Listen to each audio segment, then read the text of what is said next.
Well, hello, my baby gorillas, and now we're going live with the leader of All for Unity, Mr. Jamie Blackett. Did I pronounce that correctly? Oh, fantastic. Well, welcome to the Guerilla TV, Mr. Blackett. It's a pleasure seeing you again.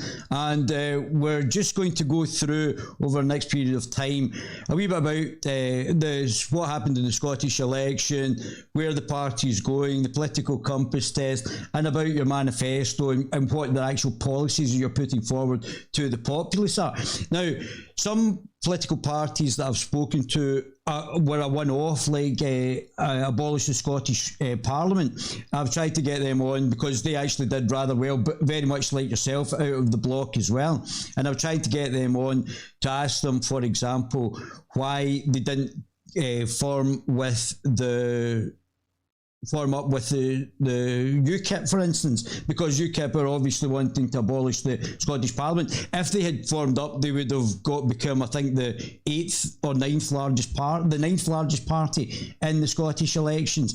Do you think there's going to be a requirement, because there's so many alliances just now, for people who've got similar political aspirations?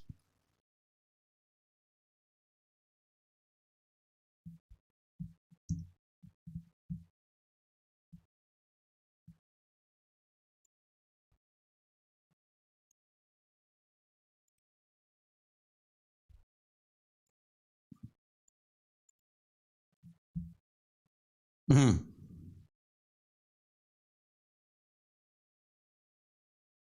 Mm-hmm.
Mm-hmm.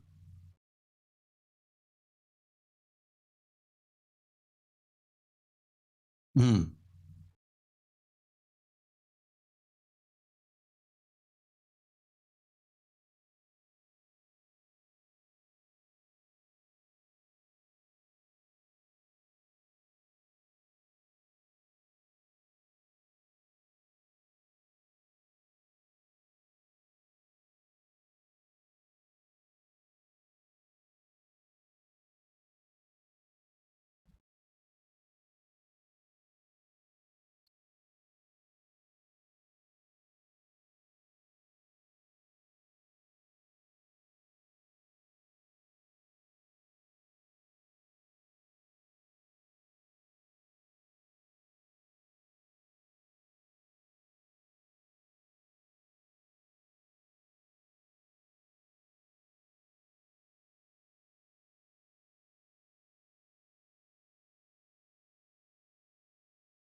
Mm-hmm.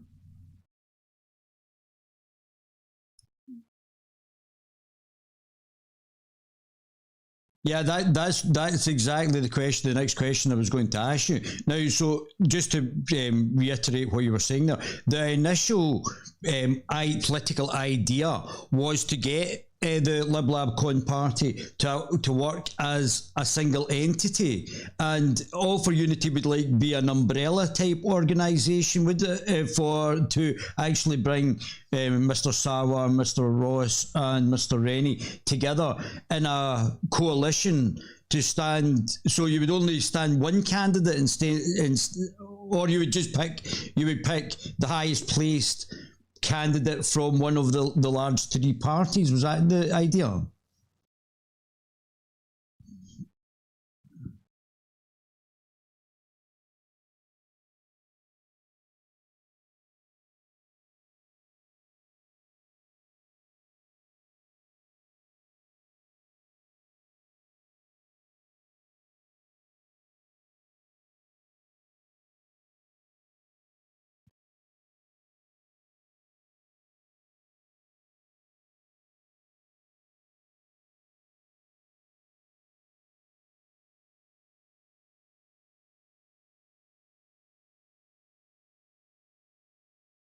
Mm-hmm.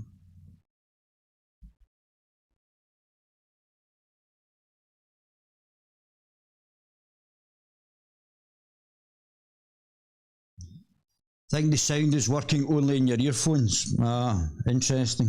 Just give me a second. I think from this. Let me just get this. Let me check this. Pull this out.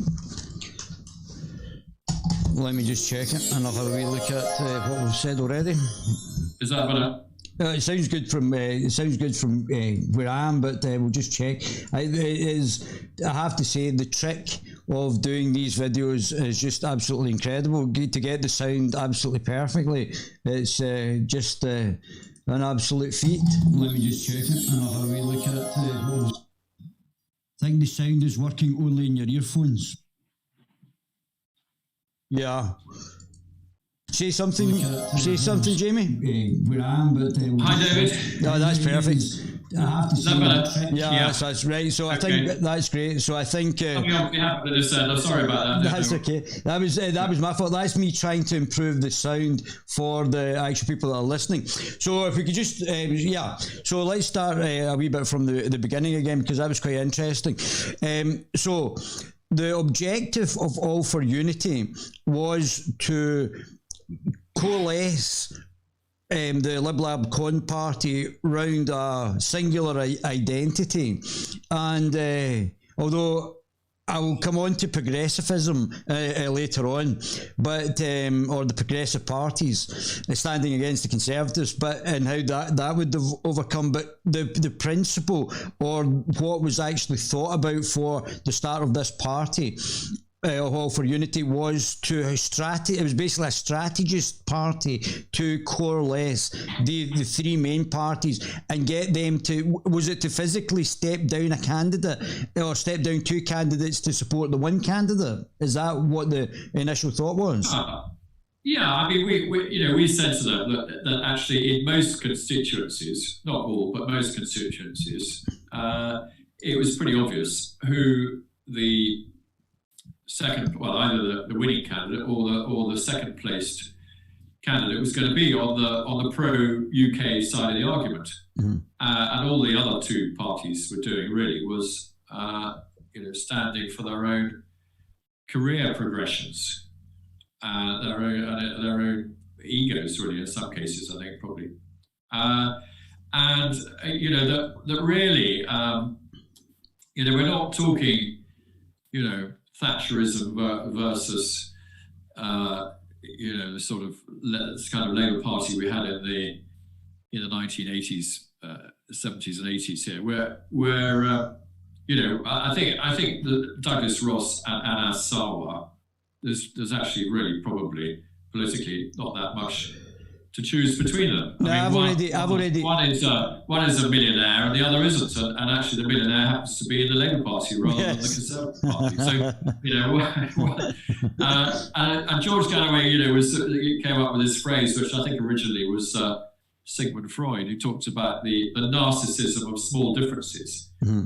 And I think that's what you see often between the Labour Party and the Tory Party. And that actually, when it comes down to it, in Scotland, the Scottish Tory Party anyway, and the Scottish Labour Party, their policies are pretty similar. Their narrative might be slightly different because they're playing to their own galleries. But we felt, George and I, when we were sort of conceiving this idea, that really the big threat facing Scotland is separation. That's what holds our economy back. This awful never-ender which divides families and divides communities is very debilitating. And public services suffer because the ruling party are always, focused on trying to cause grievance and difference with the rest of the UK, rather than focusing on public services. So we felt that a period, one parliamentary term, where there was this sort of grand coalition, we called it a government of national unity in Scotland, where the pro-UK parties should just set aside their differences, get the SNP and the Greens out, and just focus really on sorting out public services and tackling education standards, drug deaths, and all these appalling maladies that are affecting Scottish society at the moment. So that was our big idea, was that we were, if you like, a sort of apolitical, non-partisan alliance, which we still are, and we wanted to try and draw all the other parties together. We did have a limited success because if we hadn't been around, then all these smaller parties, the Scottish Unionist Party, the Workers' Party, the Scottish Christian Party, Lawrence Fox's party, that actually had one candidate in Scotland, Leo Kersper, would have had many more if we hadn't been in dialogue with them and said, look, you really need to get behind us. Unfortunately, we didn't have success with UKIP, although we did have quite a lot of talks with them, or with Richard Tyson and Nigel Farage's party, because we just felt that it was just playing into the hands of the nationalists to have all these small parties splitting the anti-nationalist vote. Yeah. So that was really so we were there really not to push one particular agenda. It was really to try to, the clue was in the name, Alliance for Unity. Can I ask you we do have, we're probably talking about our manifesto in a minute. We did have some fairly specific policies, but they were all ones that self-evidently people on the right and the left could agree to. A lot of them were sensible policies. Both George Galloway and I could put our names to. Yeah, a lot of them were sensible policies as well. I thought we'll go through them in a minute. But there's a couple of things I'd like to address with what you've actually said there as well. And people may or may not understand what you were meaning by them. You said that you're a One Nation Tory, and that would, people who may not understand internal Conservative politics, would mean that you would be sort of centre-left, sort of like a Christian Democratic, like the TRG sort of wing of the Conservative Party. Is that fair to say? Yeah, I think so. The One Nation idea goes back to Disraeli, who was one of the most successful Tory leaders who united the Tory party in the 19th century after the cataclysmic defeats after the repeal of the Corn Laws, when the Tory party just sort of basically ate itself for a couple of decades. And so One Nation Toryism is a sort of quite a pragmatic, non-doctrinaire strain of Toryism.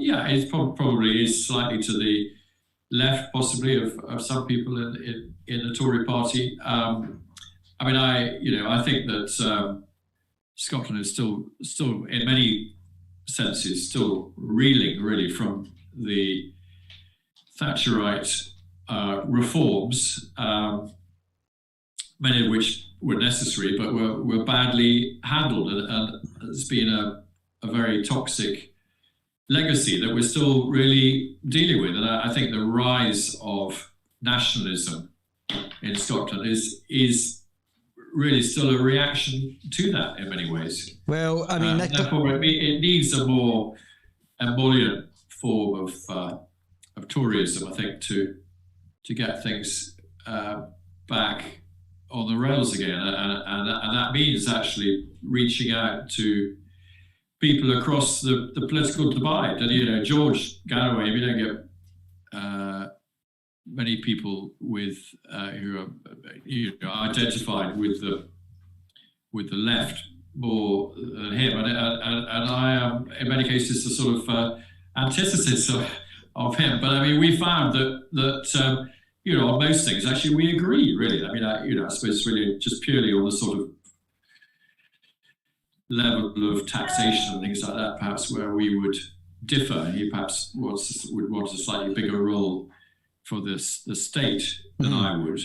But I mean, actually, fun enough, what really unites us, and we're in this sort of postmodern age we're living in, is that that we completely reject the identity politics that we're seeing, particularly from the SNP now in Scotland. We would want to go back to a more honest type of politics. And the other thing that I've been on Unity News Network now to let you understand where I'm on the political spectrum. I'm actually a libertarian liberal, so I'm centre right, but I'm a libertarian liberal or a classical liberal. That's where I would put myself on the political spectrum as well. That's just for your information. I was on Unity News Network. They're a fantastic bunch of guys, and they're doing some great news. And they were saying that we have had the illusion of choice in the political spectrum, because there's a lot larger political spectrum than what has been the Lib Lab Con Party, and even the SNP and the Greens to that extent. There's a greater depth of we've now seen the rise of the Scottish Libertarian Party, and we were speaking to in the beginning of next week. There's a greater depth, and really what we've had, and I think what you're alluding to today is like a social democratic party in the Labour predominantly, or not only, but we've also seen the left of the Labour Party, sort of liberal democrat, neoliberal, authoritarian liberal, and a Christian democratic party, all of whom are centrist, neoliberal, sort of authoritarian liberals that have really dominated politics. And I think people in Scotland who may not understand politics in depth, think that is the political spectrum, that's slightly left, slightly right, and slightly centre. But as you rightly pointed out, from a policy point of view, I don't think very innovative. And these we've had this sort of continuation of this neoliberalism from the left, from the centre, and from the right, all of whom are basically espousing the same sort of political policy. And what would you think that I'm correct, or do you think I'm wrong in that sort of synopsis? Yeah, I do think that. I mean, I think neoliberalism. I think we may be coming towards the end of it. Actually, I think people are realizing that the Black Lives Matter movement and all the rest of it. So suddenly people are thinking, hang on a second, is this really where we want to go? As you point out, it is authoritarian. Mm-hmm. and the SNP are a deeply authoritarian party. I mean, you described yourself... Certainly under Nicola Sturgeon. Yeah, you describe yourself as libertarian. I would also describe myself as libertarian. I believe in the freedom of the individual and a small state. And we've seen, we were the Alliance community, I think, we're the only party who said that we would actually repeal the hate crimes bill. Yeah. We just get rid of it. I mean, I think the Scottish were slightly wishy-washy about it. Yeah, the Scottish Libertarian Party said they would reform it, and who else did they have on? They would, said they would repeal it as well. I think UKIP said they would repeal it. There was a few parties that would of the smaller parties that would repeal it as well. But that is anti-liberal, and certainly I would say that is correct as well. Also, it gets into identity politics, which fundamentally is just what National Socialism was. It was basically identity politics. Yeah, exactly. And National Socialists. I mean, there were some very uncomfortable echoes in the SNP of that period of European history. This extreme form of nationalism we're seeing, the othering of the English and other people they don't like. It seems like the SNP are wanting to other the fellow Scots as well. I don't think, I agree with you, there are parts that are wanting to other the English as well, but I think, they seem to, Nicola Sturgeon seems to have a chip on her shoulder about her own population, although she says it's the Scottish National Party, but Nicola Sturgeon is on the record for saying that she would like to change the name of the Scottish National Party because she doesn't feel comfortable. What we've said on the Guerilla TV channel is that Nicola Sturgeon is actually a postmodernist Marxist, and that's where she stands on an identity Marxist out of the Frankfurt School, and that's where her actual underlying political ideology that she keeps quite stum about. She doesn't tell you what she is; she tells you what she's not, and that is a Scottish nationalist, and she's on the record for that. I think. A lot of the tactics that we're seeing from the SNP have their roots deep in the early part of the 20th century in Marxism and National Socialism. They want to drive a wedge between parents and their children. They want to drive a wedge between communities and replace this. They want to put the state where parents and communities formally. The worrying thing for me about COVID, of course, has allowed them to do that. The worrying thing for me about George, and I actually like George Galloway on a personal level, although politically not aligned, is that George has sort of simped for some of the most authoritarian and questionable regimes throughout the world over a period of time. I would say I agree with George up to about 70% of what George says, even though we disagree on other issues. But George, and as you pointed out, you're a libertarian, I'm a libertarian as well, these sort of overtly authoritarian regimes George seems to not have as big an issue with, and I would say that where you stand in the political spectrum joining in where George stands, although as I said I agree with him about 70% of the things. I think his opening the books idea was absolutely superb, and I think there's parts of what George says I can actually take on board and agree with. The sort of overall tenets over the years of George sort of being very keen in these questionable, shall we say, regimes has been a major issue. Well, I think I'd say two things to that. The first thing really is that you have to separate out Scottish domestic policies, and obviously foreign policy and defence are reserved matters. So George's views on foreign affairs are quite different from mine in many parts of the world. Although it's interesting. I mean, you can have a whole different show on it. But I mean, I was in the army for 20 years. I served in Northern Ireland. He was obviously on the Republican side because he's a Catholic of Irish extraction, and he imbibed Irish republicanism, with his mother's milk. I mean, that is part of who he is, and I was there to sort of keep the peace. I mean, the British Army actually, everybody thinks we were there. Sort of I wasn't actually. I know where you're going with that, but I wasn't actually even talking about the Irish situation. I was going to go on to say I also served in Iraq during the first Gulf War, where we went into Iraq to liberate Kuwait. I mean, as far as Ireland is concerned, I mean, the Good Friday Agreement drew a line under all of that. And George and I, and everybody can agree with the British government's position, which was in all the various declarations, that they have no selfish economic or strategic interest in Ulster being part of the UK. It is for the people of Ulster, the people of Northern Ireland, to decide that. And so everybody's been trying to sort of drive a wedge between me and George, saying, how can you sort of work together and all that kind of thing. Well, but I mean, we've moved on.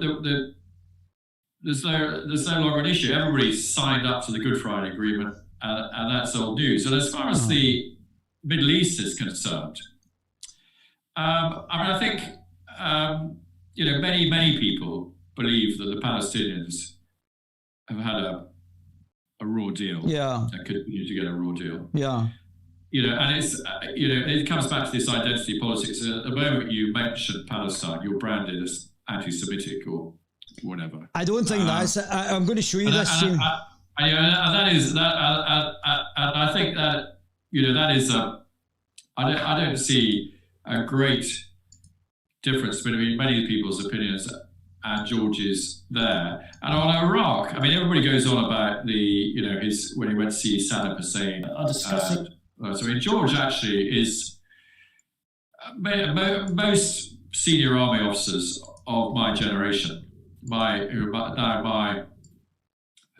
Hi, yeah, okay, well, yeah. Can hear you.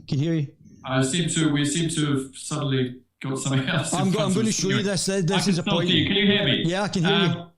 I'm now a generation where most of my contemporaries, if they're still in the army, they are senior generals, and I think there's an acceptance actually that the Blair government made big mistakes over the Middle East, and maybe voices like George's should have been listened to more at the time. And George's main point really was that the Baathists were terrible people, but they were the lesser of two evils when compared to Islamic fundamentalism. Well, this is where I was going to go, Jamie. Let me play this, because this is from these guys are fantastic. These guys are a bit like GB News for liberals as well. These guys are libertarian liberals, and you've actually segued perfectly onto what I was going to let you listen to.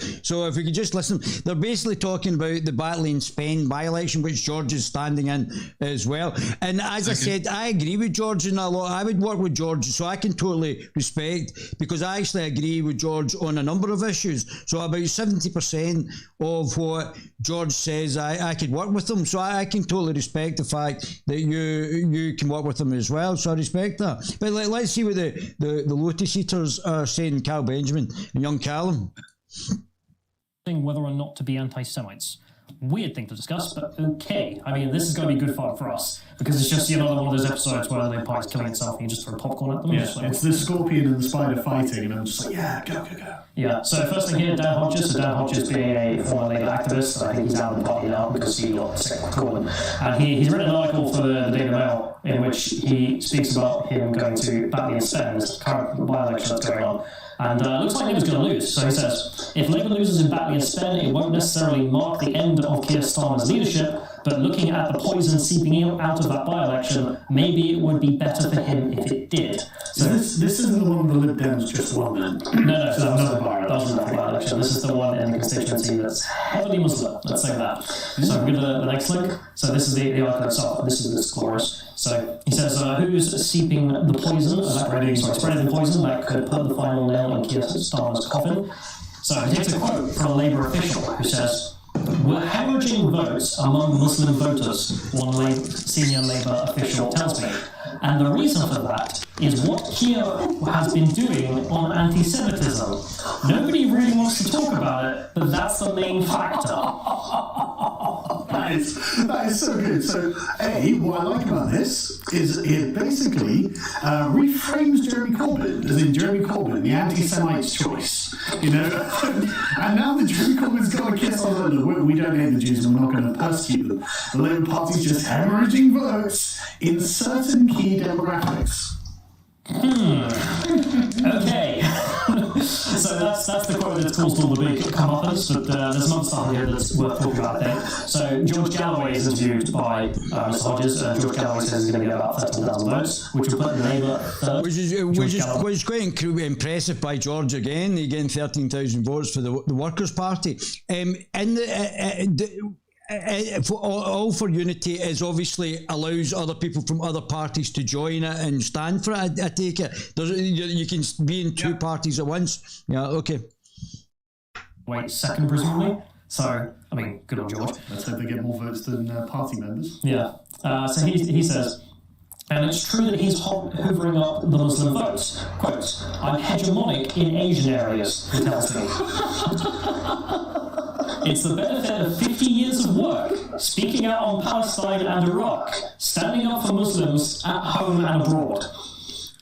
George Galloway is a weird guy. He is a weird guy. He's not wrong there, that's true. That is true. So at the start of the campaign, Galloway was spending time exclusively with ethnic minority areas. Now he's targeting Labour's traditional white working class support. Quote, the white working class despise Labour, he tells me. They think Labour just don't like them. Things like the whole LGBTQI agenda. The working class don't like that. They're tired of Labour's identity politics. Good on George. Good on George. Labour has got a wonderful coalition at the moment. It's so awful, and all of the people inside of it kind of hate each other. Like, none of them mesh together. I like George Galloway as a public figure, let's say. Speaker. Like, it's interesting to listen to. I don't like his socialism, I don't like many of his foreign policy views, but he's certainly interesting in the way he speaks, and also I love the fact that he sees through the work agenda, at least. That's fantastic. So, yeah, but he is a communist, and he does pander to like various identity blocks. So I would never want him as PM or running the government, but I'd love him as an MP, just in there for a laugh, if nothing else, because he's able to call them out on things that do matter the rest of the time, of course. And he does seem prepared to actually say things that they don't want to hear, so there is that. So I'll just leave that there, but I think the boys sort of covered it quite well. I think that's actually quite a good summation of it, Jamie, and the fact that they covered it quite well on all the points there. They're very good, both of them. Yeah. Well, they summed up. I mean, a lot of people, a lot of Tories were saying we must get George Galloway into Parliament. Mm-hmm. I'd like to see him in as well. Nobody was suggesting that George Galloway was going to be First Minister. I got that if by some miracle we'd had a sort of landslide and we'd ended up as the largest party. But I mean, George, you think of the sort of groupthink that led us to war in Iraq, that is leading us down this sort of woke rabbit hole that we're disappearing down at the moment. Groupthink and all sorts of things. You need people like George Galloway who are articulate and not afraid to say what they think. Yeah. And have an intelligent view and actually, and experienced parliamentarians. There are not many experienced parliamentarians left. Mm-hmm. Ruth Davidson, sort of did enough to sort of, get to the House of Lords, and then she, off she goes. That seems to be the sort of pattern, doesn't it? Yeah. Really, increasingly in politics, it's a career for most people rather than a vocation. Yeah.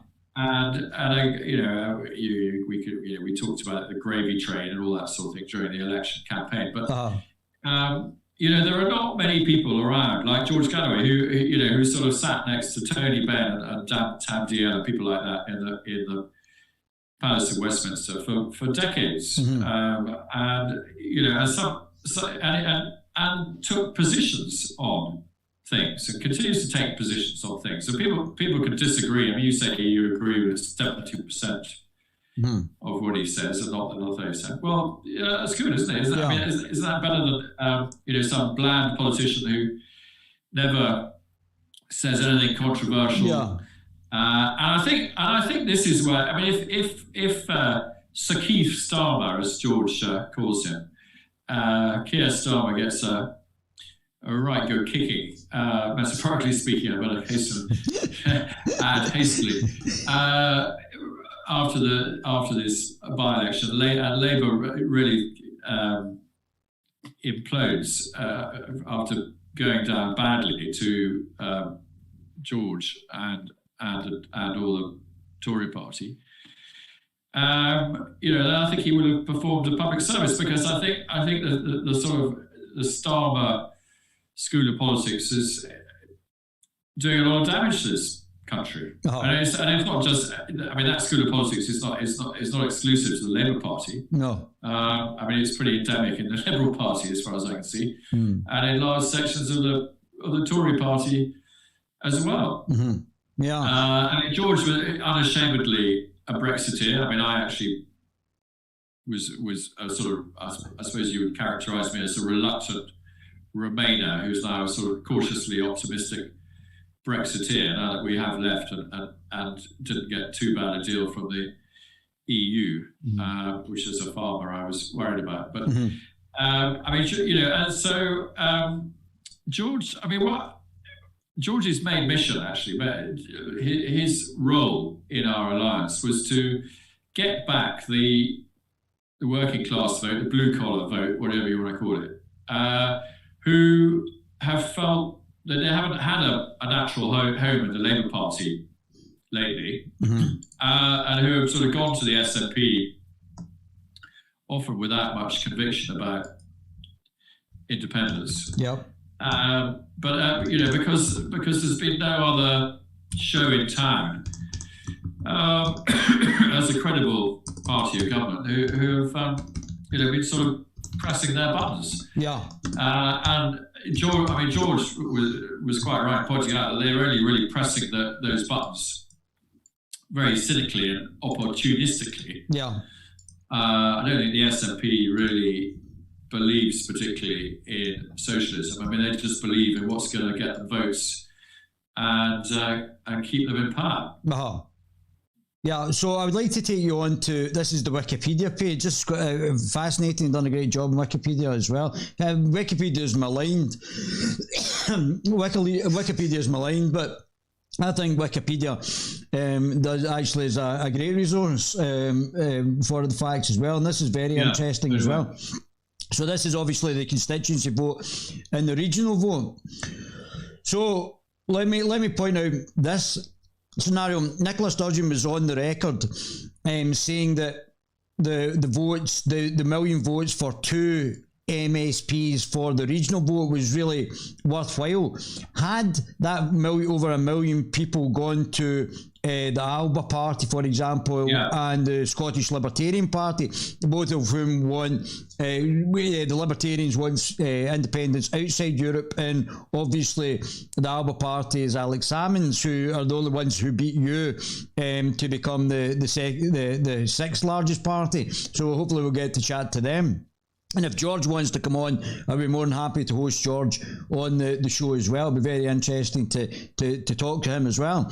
But if those million had halved between the Alba Party and the Libertarian Party, that would have made a major impact, because the Conservatives, the Unionist parties that you're basically want to represent, got 26 and 20%. Now, they would have got significantly less than that had that million second-class vote or regional votes gone to other nationalist parties. And that was a real, if you like you, who is for the greater unionist cause, but if the Nicola Sturgeon was literally for the greater nationalist cause, that million votes would have massively reduced the number of unionists in the parliament. And also, I think it looks like there was 200,000 who have gone to the Green Party, who Well, I'll be quite interested to speak to the Greens because I've got some major questions about where the Greens are in the political spectrum. But that by Nicola Sturgeon demanding 1 million votes for just 2 MSPs, had that been going to the Alba Party, and that was like 544,000, and the Libertarian Party 504,000, that would have made a massive impact, because as we can see here, from the first past the post, the Conservatives have only got 5 MSPs, the Labour Party have only got 2, and the Liberal Democrats have only got 4. So I mean, if where the regional unionist parties are made up is on the regional seats, and obviously that could have really changed had the SNP gone for the greater nationalist cause and told them to vote for Alba or All for Unity. I think there's a couple of other parties which hopefully I'll speak to later on who are also nationalist parties as well. But if they'd gone for Alba Party and the Libertarian Party, that could have had a massive, bigger impact than anything else on your cause, which is All for Unity and the unionist side. Yeah, well, absolutely. I mean, this is what we were warning about. I mean, it's just very, very lucky that Alba, the most nationalists, did not vote tactically and give their second votes to one of the other parties, to Alba. I mean, I think I was quite surprised actually at Alex Salmond, obviously now is so deeply unpopular, that and the Alba just unfortunately, well, fortunately, really unfortunately for them, very fortunately for us, just didn't pass muster with the electorate. But I mean, had they done so, yeah, we would be facing a nationalist super majority. Yeah. There would have been a complete wipeout, really, of. But even you're saying he's not popular. They are the only party other than yourself who did very well as well. That are now, so you're the 7th largest party, but they're the 6th largest party as well. 1.6%. Alba got 1.66%, and you got 0.86%. Now, the Liberals got 0 regional seats for 5.06% of the vote only, so it's somewhere between 0.56 and 8.12, with the Green Party getting 8% is a sweet spot to actually start returning MSPs. So you're going to have to go over 137,000 votes and up to 220,000. So still a sizable way off for both the Alba Party and All for Unity to actually break in, to actually start getting representation in the Parliament, and for the rest of the 20-odd parties that are here. Yeah, well, that's true, but I guess neither Alba nor All for Unity were around this time last year. We're new parties. Yeah. And I think one of the other striking things about Scottish politics is just how difficult it is to break into the sort of Holyrood media bubble. Mm-hmm. I mean, you see how much publicity George is getting down in Yorkshire in that by-election. Yeah. And you compare that to the lack of oxygen we were given by Scottish television and radio before the election. I mean, it's extraordinary, really, isn't it? I mean, I think I would say it's a closed shop. I would say it's a closed shop between the media and the 5 political parties. That it's actually a closed shop, and they interact. That is one of the reasons why we would like to set up an alternative question time for parties like yourself to actually get some oxygen and to find out alternative views like yourself, Jamie. Yeah, it was. I think when we did our manifesto launch, all the newspapers and most of the television channels turned up and gave us a grilling, and most of them covered it. But then they just felt, that's that box ticked, and they hardly interacted with us again during the campaign. Yes. And Border TV, who, I mean, George and I, leader and deputy leader, standing in the south of Scotland, in the region covered by Border TV, they never acknowledged our existence once. And, it was one of the early polls predicted that we were going to win a seat down. Yeah, I don't think you're far off at that point, were you? You actually had... there was a very early poll that the Times published where the Liberal Party were on 5% and we were on 4%. And we have always had a bigger social media following than the Liberals. We were up to sort of, I can't remember, they were, I think the Scottish Liberal Party has something like 17,000 followers on Twitter or something. We were up sort of towards 30,000, I think. You would think that in a free and fair democracy with the freedom of the press and all the rest of it, that they would at least have acknowledged our existence, but they never did once. But the media is all controlled by a very small number of individuals, and we don't actually know who's actually controlling. I mean, Andrew Neil's situation with GB News is very interesting, but the actual number and the plethora of actual true political news channels is very, very small. It's not that great, and it's owned by an even smaller amount. So the control of the media, we don't have an open media. We have a limited media that's controlled by certain people, and then they control the political narrative. And that's what's happened. That's why it will be so difficult for new parties like yourself to actually break in as well. Although I think you did very well, like the Alba Party, for only being set up for a few months and few weeks. Yeah. It's very interesting that GB News wasn't around during the election campaign. Yeah. Now they are around. I had a prime slot on Breakfast TV on Monday, a 10-minute interview on GB News. I mean, that would have been inconceivable on BBC Scotland or STV. So, I think they are performing a useful service there, and then the voters could decide whether they like what they hear about us. I mean, part of the problem was that a lot of people still at the time of the election didn't know anything about All for Unity. Yeah.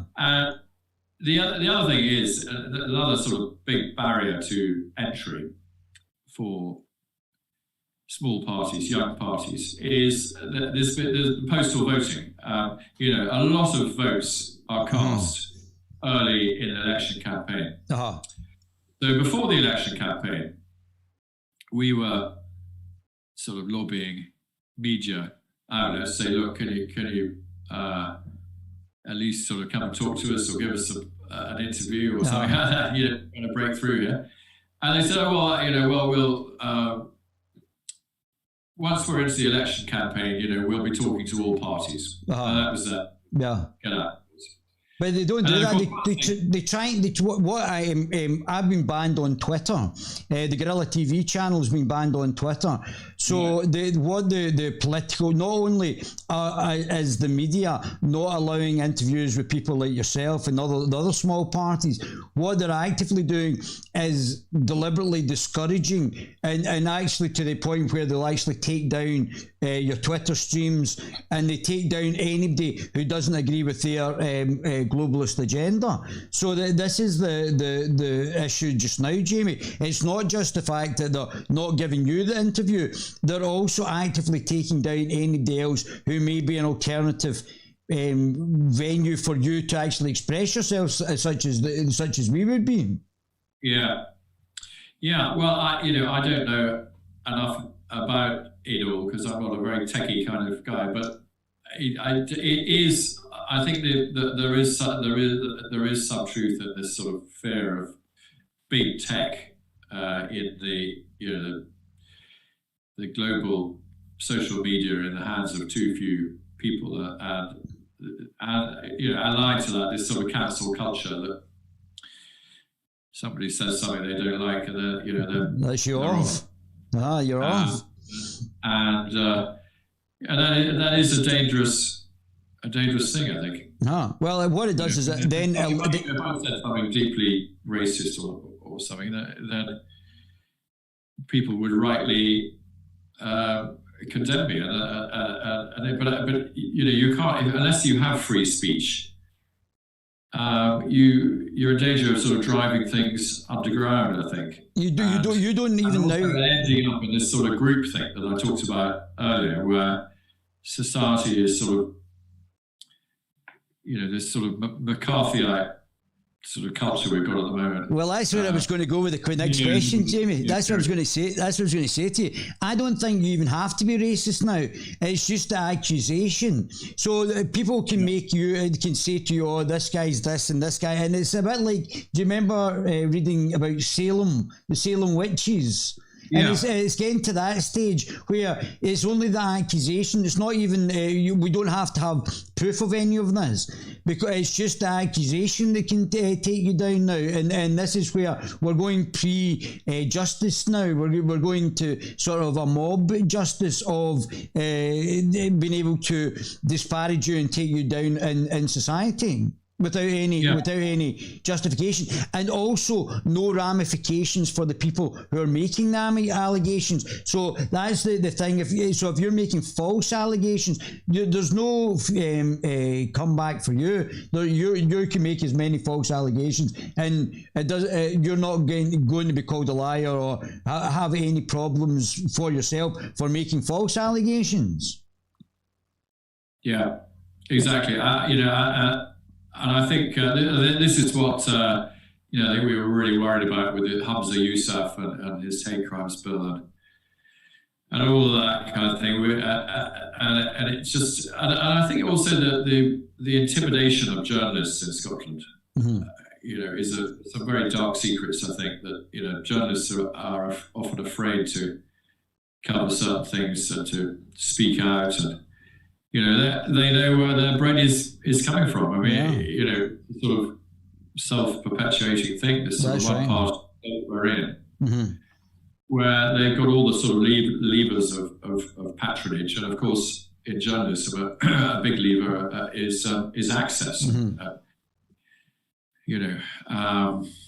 Some of these big names, these political journalists, thrive on being able to speak to ministers and get quotes and things like that, and that they would be just shut out if they didn't toe the party line, I think. Yeah, very much so. But people will then say, but you're trying as well to keep this sort of system going with the All for Unity.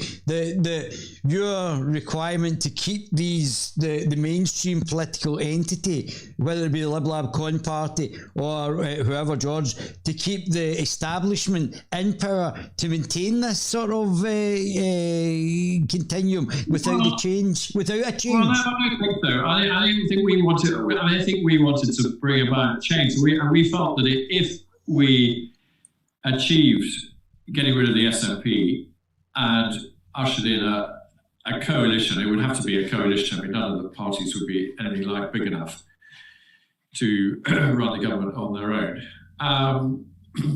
Then that would actually bring about quite a lot of change, because. The three parties at the end of that period would probably actually emerge as very different entities. I mean, I think that the SNP have been flattered by having a terminally split opposition for the last 15 years or so. Yeah. I think we just don't. I think I wrote an article that the three old pro-UK parties were like analog TV stations in a digital age. I mean, they had failed to respond properly to devolution. I mean, they carry on. I mean, this purgative term of being a sort of branch offices of UK parties is a sort of jibe that hurts, because it's true. I mean, they struggle to work out what their relationship with their sort of mothership parties should be. Uh-huh.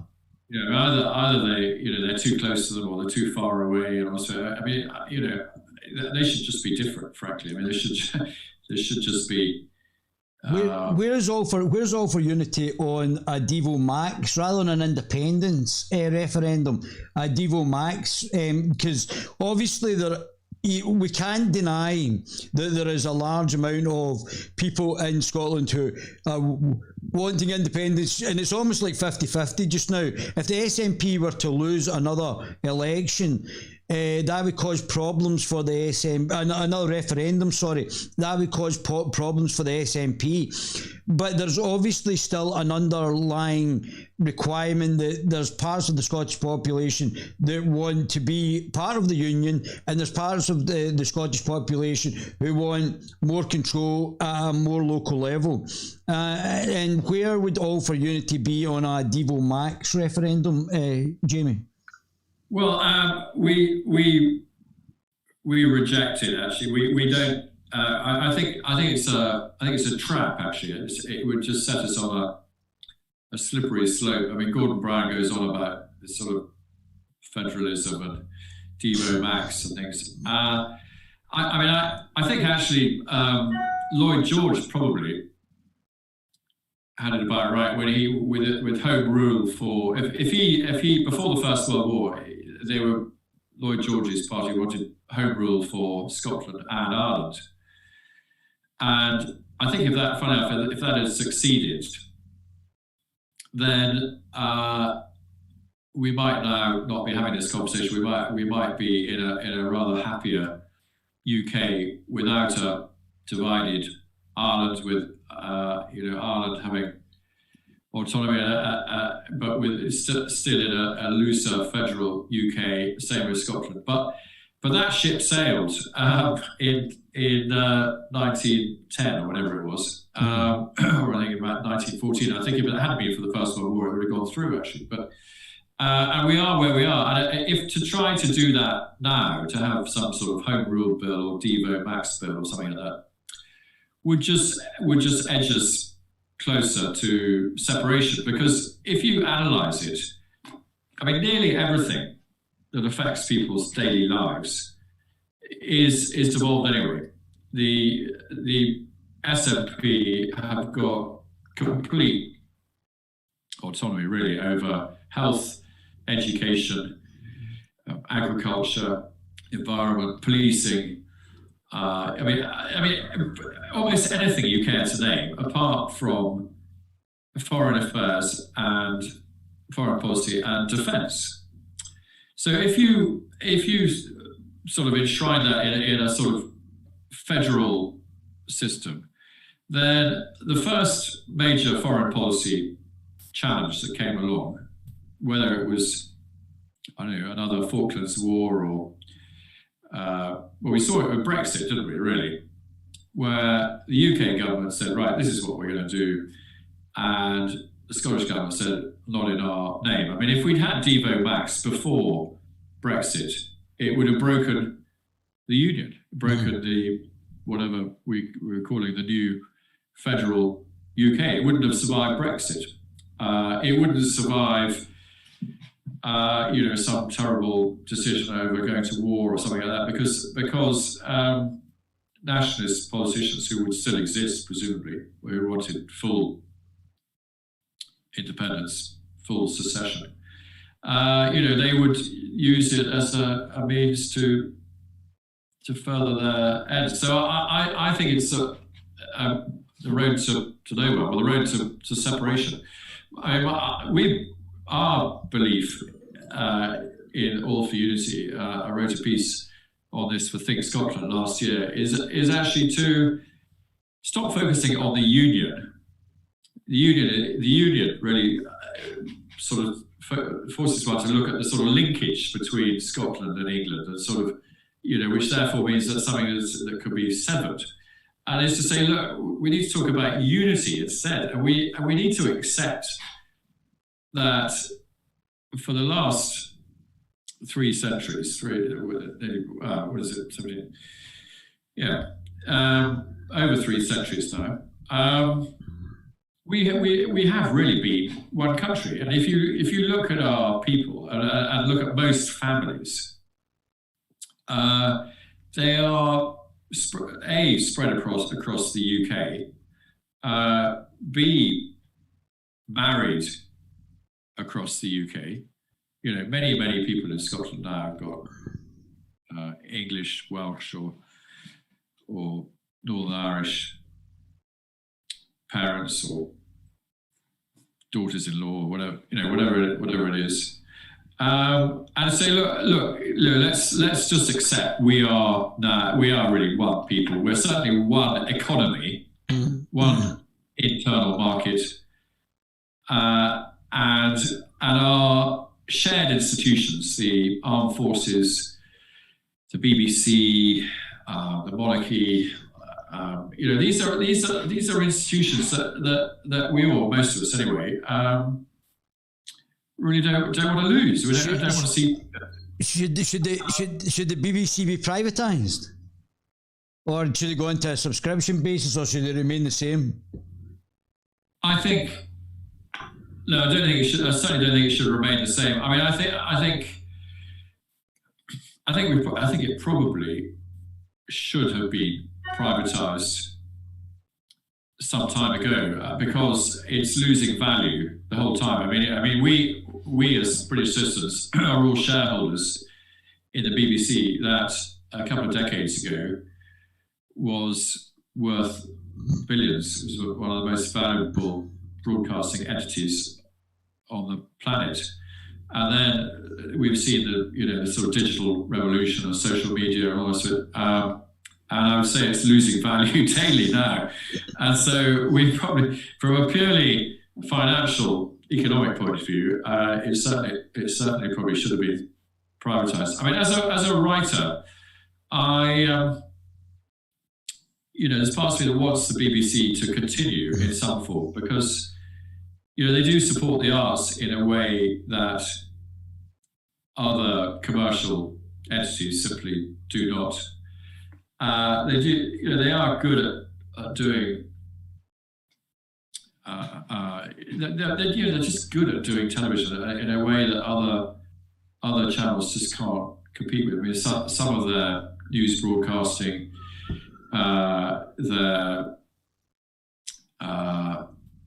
some of the questions, the World Service, the World Service, There are lots of sort of rip-offs of Question Time, but there's only really one Question Time. Yeah, we're going to rip them off. We're going to rip them off. I mean, it's only one. But I mean, they are. Some of the programs are very, very good. I mean, but I mean, we saw during this recent election campaign, didn't we, in Scotland, how BBC Scotland, I think, had a malign effect on it by denying the small parties any oxygen, by a fairly inherent bias, I'm afraid, towards the SNP. I think because not because I think that the BBC is nationalist, but I think they're just anti-Tory. Well, I think and this is one of the things I was going to segue on to, which you've actually you're very good at getting me teed up for my next question. All for Unity wants to bring in the Lib Lab Con Party, but you must know that in Scotland I can see actually working, because I think the three parties are, as you rightly pointed out, roughly similar. They're both all centrists. One may be Social Democrat, one may be Christian Democrat, and one may be Liberal Democrat, but they're all neoliberals. And I could see that actually transferring, although some in the left are definitely socialist in the Labour Party. So we didn't really want a Lib Lab Con. We wanted some of our candidates, quite a few of our candidates, to be MSPs as well. And we would have brought quite a lot of independent thought and independent voices. Well, as you rightly pointed out, we did do the interview with Charlotte as well, who we all thought was fantastic. She was great.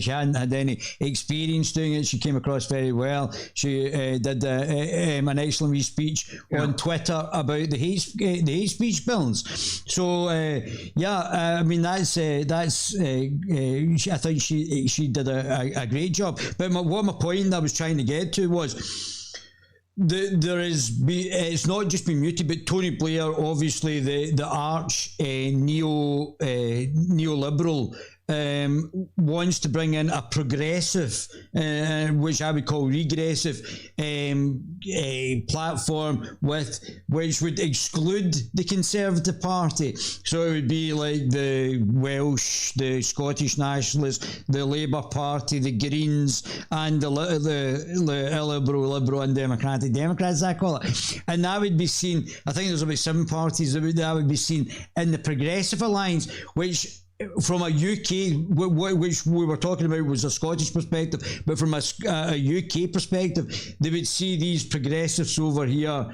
and the Conservative Party over here, because obviously we're now seeing the decline in the north of England, going to the Conservative Party rather than the Labour Party, and people rejecting this woke, intersectionalist, postmodernist, Marxist agenda, anti-white, it's racist, it's treats black people as people who are not capable of or victims, which I don't think black people want to. I keep saying black because I'm programmed now. Afro-British and Afro-Americans as being suppressed, and this sort of agenda that's coming through.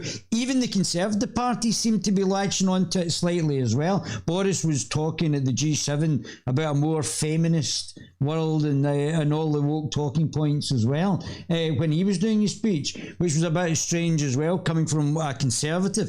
But from the UK point of view, there seems to be now a split between the Progressives and the Conservatives as well. And I'm just wondering, from your point of view for All for Unity, how you would overcome that Progressive versus Conservative split in the country, whereas in Scotland it might not be as severe, because the Conservative Party are fully Christian Democrats up here. Yeah, I think actually it's interesting. We collected up candidates from all over the place. 2 of them had stood for the Labour Party before. Linda Holt had previously been a Conservative, then an independent councillor in Fife. Jonathan Stanley of the Scottish Unionist Party. George, obviously, Workers' Party. And I think what was striking actually, and we thought, we're never going to get a manifesto together because we'll never agree on anything. But actually, we all did agree on other things, and we just felt that actually the time had come, which is for non-ideological, which answers your point, really, non-ideological, practical politicians who just wanted to make people's lives better and focus on public services, making education and health and things work better, helping people to lead their lives without too much interference from the state. And then actually the old kind of right-left divide, is pretty much gone, really. I mean, George said it in a tweet earlier today. He said, what's right wing and what's left wing these days, and this whole thing of what's progressive, what isn't, what's woke, and what isn't, or identity politics. I mean, we just thought, well, that's just a whole load of crap. Just get rid of it. People aren't interested in that. We just focus on making sure that Granny gets a hip replacement and that your kids get properly educated. Well, there's two things I want to.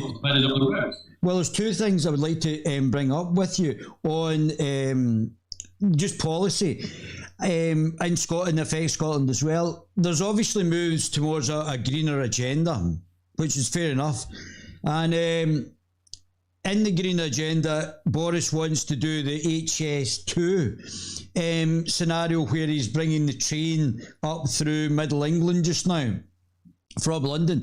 But in China and in Japan, they've got trains that are going at 300 miles an hour. Now, a 300 mile an hour bullet train from Edinburgh, for example, to London would mean that we would get to London maybe in an hour and a half, maybe 2 hours, which would really make Edinburgh to London train commuter bill, which would make a hell of a difference. But the HS2 doesn't seem to be going that fast. It doesn't seem to be like a bullet train. So I would have thought that getting some sort of bullet train coming down from Aberdeen, Dundee, Edinburgh, right down through Leeds and wherever, down to London, and through Glasgow, Manchester, wherever, down through Birmingham and down to London, and out through obviously the tunnel, that could significantly make a difference to travel in the UK if there was some sort of bullet trains coming down there. The other thing I want to say on the rails as well, Boris has also talked about a bridge which doesn't seem very feasible between Scotland and Ireland, but I would suggest a road and rail tunnel where the bullet train could go down Belfast, Dublin, and maybe a secondary tunnel down the bottom of Ireland that would attach Southern Ireland to Wales, and then there would be like a loop again for this sort of bullet train.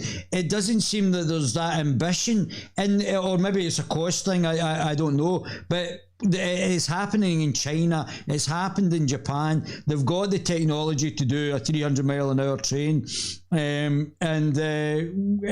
obviously it would potentially be beneficial if we had road and rail links with Northern Ireland as well. Yeah, well, I think we did say in our manifesto that we supported that. I think the SNP are against links between Stranraer and Belfast. They don't. They want to break up the UK, not cement it together. But we're all for that. I mean, it comes back to this unity idea rather than unionism. Mm. It's just to treat the whole of the UK as if we're just one country, which we are really, and get better communication links. So I believe that HS2 should start in Edinburgh or Glasgow, somewhere up there, and go down through Glasgow and through Carlisle and Manchester. Yeah, you can do one in the east as well. Yeah, I absolutely do think that we would support that. Mm-hmm. I know, having discussed it with senior Tory politicians in the cabinet, that they are keen to do it, which is great. Yeah, makes sense. Well, let's segue on to your manifesto as well. Then let me just share this screen with you. And I thought a lot of it made actual sense. I was quite impressed by it. And when you start to break down these things, what I would do now is set up a political party and just take all the best ideas from every one of the manifestos and actually just cherry pick them all. Let me just make this bigger for you so you can see it.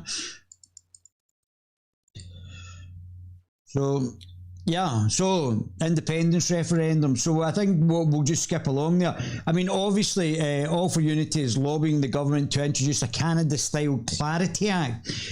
So obviously, Quebec and Canada had two goes at an independence referendum. When they failed the second one, I think it was Quebecois that was a political entity like the SNP who pushed for the second referendum.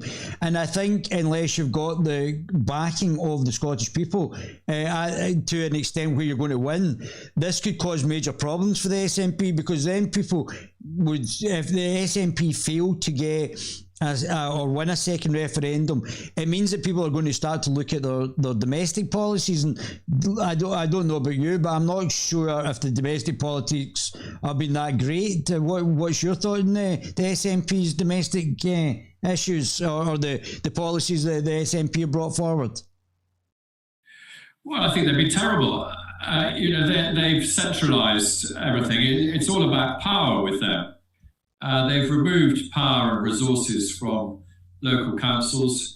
They've done away with local police constabularies and had one centralised police Scotland.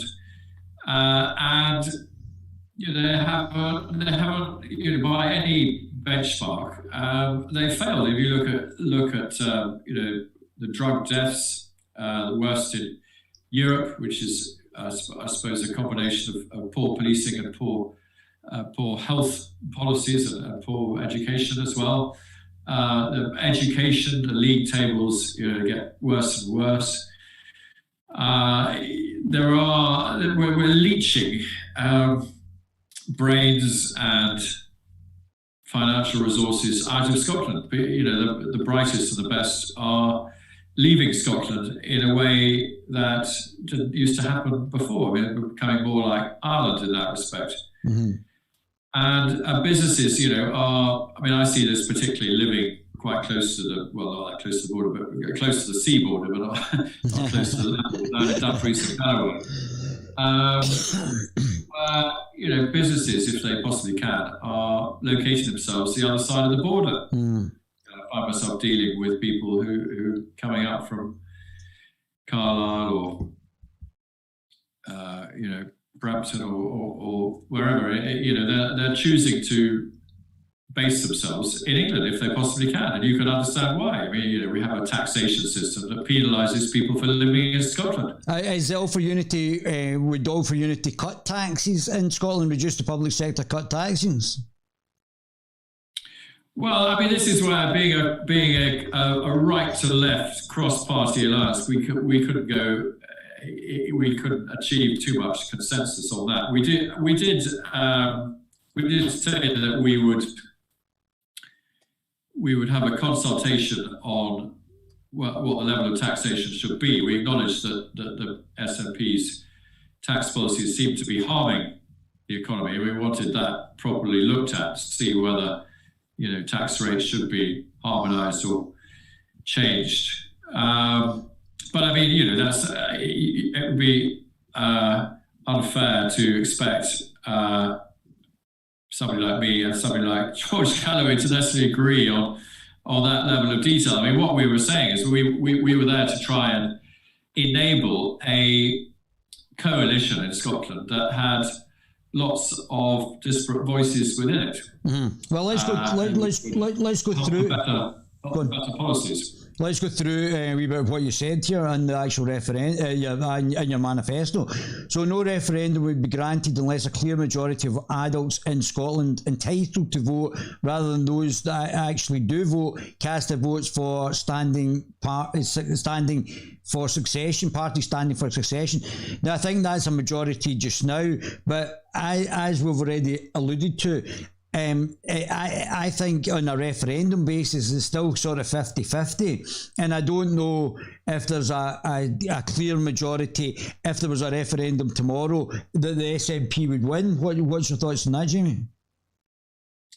Well, I think where we've said that, I mean, the result on the 6th of May was that 31% of Scottish adults voted for the SNP, or for separatist parties anyway. So I think the thing about, and Lord Sumption, the Law Lord, made this point, I think, is that the thing about referendums is that they should really be used to confirm the settled will of the people. They shouldn't be used just to, sort of allow people to vote on a whim for something so important as breaking up the UK. And remember that separation would have a massive effect on the whole of the United Kingdom. 4%, given that I think the population of Scotland, it constitutes 8% of the UK, I think, in population terms. So 4% of the population of the UK could break up the UK, in theory, on an independence vote.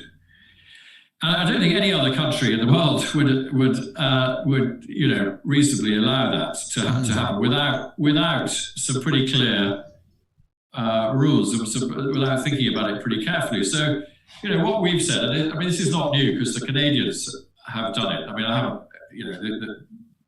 the suggestions we put forward are different from the Canadian ones, but most federal countries, or many of them, allow secession, but they just say, look, these are the rules. You have to get a pretty high. You either do it through threshold and turnout, where they say you would have to achieve sort of 60% of the vote or something in order to change things. I mean, the SNP's own constitution says that they have to have a 60% majority in order to change it, believe it or not. Mm-hmm. So we thought about, well, should it be 60%? But I mean, that caused a lot of ill feeling in the 70s, didn't it, when there was that threshold. So we thought, well, it's much simpler just to say, well, 50% or 50% plus one of the electorate are those entitled to vote, not the people who do vote on the day. I mean, if they really want separation that badly, they should actually, get out there and vote for it. And only 31% of people did that time. So they're still some way off that. And in fact, I mean, it's remained pretty steady, hasn't it, since 2014? Yeah. The media, well, certain sections of media, including the BBC, bizarrely, talk about a great increase in support for independence. Well, we haven't really seen that. So it's really to avoid this never-ending, to say, look, the British government should say, well, look, we acknowledge there is great support for separation, secession, independence, whatever you want to call it, in Scotland. And, we're a democratic country. And so we're not going to say you can't have separation, which actually most countries in Europe, believe it or not, do that. Mm-hmm. But say, look, but these are the rules. It's not something that can be undertaken lightly. I mean, as George says, the Tories are for Christmas. Separation would be forever. Mm. Well, let me go on to one of your rules that you would like to see, which I think is quite interesting. So this is just the second one.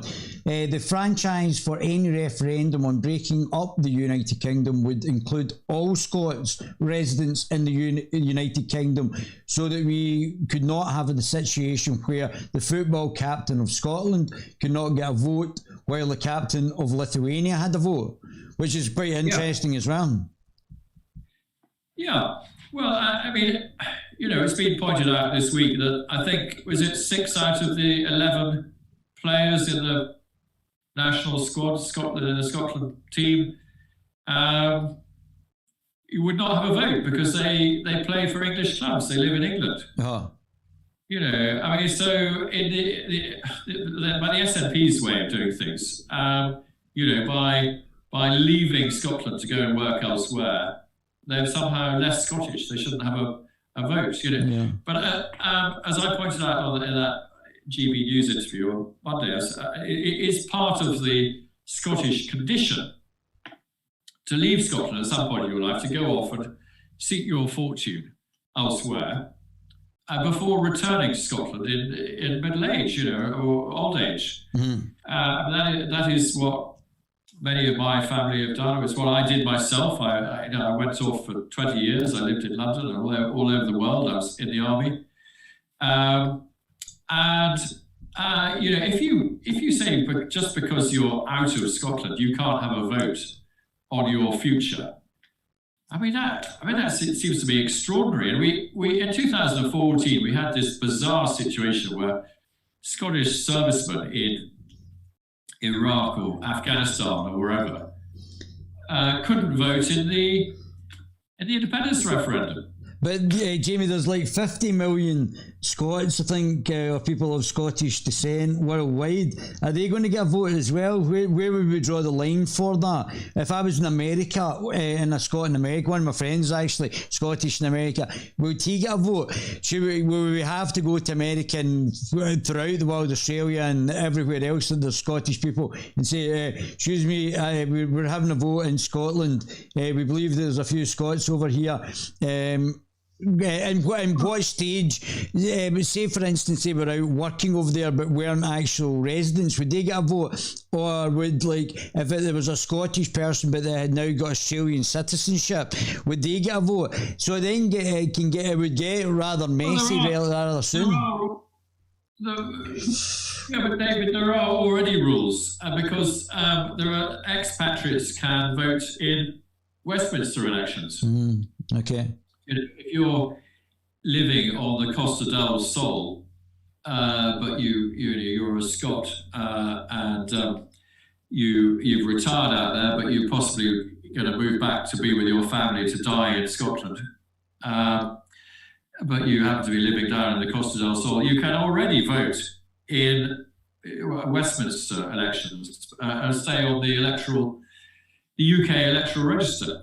It's purely a Scottish thing that the SNP, because they probably quite accurately think that people who leave Scotland have rapidly see through the nationalist cause and become unionists. They don't want them to have a vote. I think they definitely should have a vote on something as important as this. I mean, they will say, well, they don't have a vote in Holyrood elections. Holyrood elections are really only going to affect the next 5 years of your life, when you might be out of Scotland anyway. But if you're voting on secession, I mean, that is affecting Scotland forevermore. I mean, my children, who both currently work in London but have every intention, having grown up in Scotland, have every intention of returning to Scotland, spending the second half of their lives there. Why should they be disenfranchised? It's fair enough to say, well, you can't have a vote in the Holyrood election. Well, okay, they might be out of Scotland for the next 5 years and therefore it doesn't affect them. But to say they can't have a vote on something as fundamental as separation, I mean, I think that's a big thing. And I really think the franchise should be addressed through a Clarity Act so everybody knows what it'll be. And then if the SNP want to lobby expatriate Scots to get their support for independence, then maybe they have to frame things slightly differently. It might make them rather more outward-looking. Would All for Unity support the abolition of the Scottish Parliament? Because there was the abolition of the Scottish Parliament Party, and UKIP obviously standing on the abolition of the Scottish Parliament. Yeah, there was, and we spoke with both parties and said that that we believed in many of the same things, and that really they should come in under our umbrella. That we would happily have them standing on our platform and saying that. But we as a party, the difficulty we have is with outright abolition of Holyrood is, can it really be right that Scots law, which obviously has always been different from before 1707, it's always stayed as a separate thing. Is it right that Scottish laws should be made outside Scotland, in London, or does it make sense to have them made here in Edinburgh, where people, everybody can sort of, see what's going on and have input into the political debates rather more easily. And so, I mean, we're not completely. We wouldn't completely discount the idea of abolishing Holyrood if it can't be made to work better. I think the problem is the standard of the MSPs. I think the problem is the standard of the MSPs more than anything else. Well, I think that is part of the problem. I think part of the problem also is that it was set up. I mean, Donald Dewar said it's an assembly, not a parliament. Well, of course, within minutes, it was a parliament, or calling itself a parliament, and nobody ever envisaged that we would have something called a Scottish government. Something we never voted on, incidentally. It was a Scottish executive, if you remember. And I think the problem with Holyrood is that it no longer thinks of itself legislature or as an executive. I mean, it thinks of itself as an all-encompassing government, and what the effect that has had actually is I mean, devolution was supposed to take government to somewhere that was much closer to the people, make it more democratic, more accessible to people, closer to people's homes and lives. It's actually had the opposite effect because it's centralised everything within Scotland. I mean, previously here down at Dumfries and Galloway, we had a chief constable who was, a local figure who was, sort of held to account by local media and local politicians. That no longer happens. We now have Police Scotland, which only really seems to be answerable to Nicola Sturgeon. Yes, the Gestapo. So I think that's those aspects of devolution that we would like to reform. Well, you've actually segued right on to this, because you said here, in the event of for separation, the democracy deficit inherent in the geographic distribution of Leave and Remain voters would be addressed by a second people's vote, allowing the Scottish regions, many of them former kingdoms and principalities, to ratify the decision. They could opt as a region either to leave with an independent Scotland or remain as devolved administrations within the United Kingdom to avoid being dragged out of Great Britain against their democratic will. So that would basically be the breaking up of Scotland, would it? Yeah, well, I mean, we believe. I mean, this was something very early on George and I talked about and tried to get our heads around. We've both got quite a lot of experience of the world. George has knocked around in politics for the last 50 years. I was in the army for 20 years. We both have a deep knowledge of Northern Ireland from different sides of the barricades, as it were. And I think we both felt that it would be very difficult to achieve independence, to set up an independent state in Scotland without some form of partition, or at least without the safety valve of the option of partition. Oh. Because it's hard enough trying to keep a country together when 45%. Roughly, probably, actually, although, I mean, maybe some people would say it's 50% of the people don't want to be part of the UK. Mm-hmm. But think how much harder it would be to set up a new country from scratch where you've got a government in Edinburgh deciding macroeconomic policy, taxation, all taxation, and foreign policy, defence. A lot of big issues which they're not responsible for at the moment, and having a really much more profound effect on people's lives, and also the sort of big cultural change that I think would go with separation. The sort of Anglophobia that we see at the moment could well come to the fore. With greater sort of nationalist fervour. How difficult it would be, how really hard it would be to set up a new country when 50% of the people don't want to be there either, when you don't actually have the wherewithal to deal with it, really. I mean, the Scottish Police Scotland is pretty small. The armed forces would pretty much disappear out of Scotland. There's a fair chance that large parts of Scotland would just say, well, bully for you, but we're not coming with you. What are you going to do about it?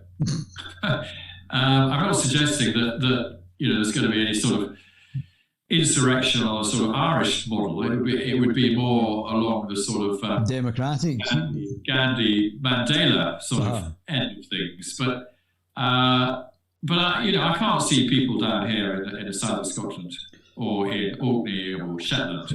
Well, that's why I think, Jamie, going along with it. I mean, everybody, the nationalists sort of paint this picture of, with one bound we would be free and everything would be wonderful.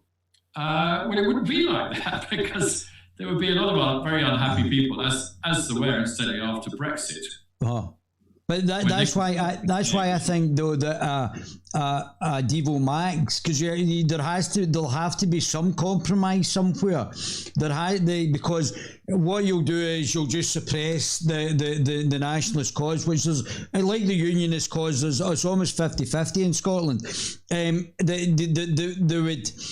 There would have to be some bowing to either or both of the populace. So the unionists want to stay within the UK, the nationalists want more powers to Holyrood, and there has to be some political flexibility both ways, and I would suggest that flexibility to if the unionists are wanting to stay within the union and the nationalists are wanting more powers to Holyrood, the flexibility would be probably on that Divo Max issue, because that means that the unionists are getting what they want. We're still part of the union, but the nationalists will get a bit of what they want, and the fact that there'll be more powers and we'll have more control over the economy and other things, depending on what we're actually getting back in the Divo Max settlement. Well, but you see, I don't think. I think unionists would say,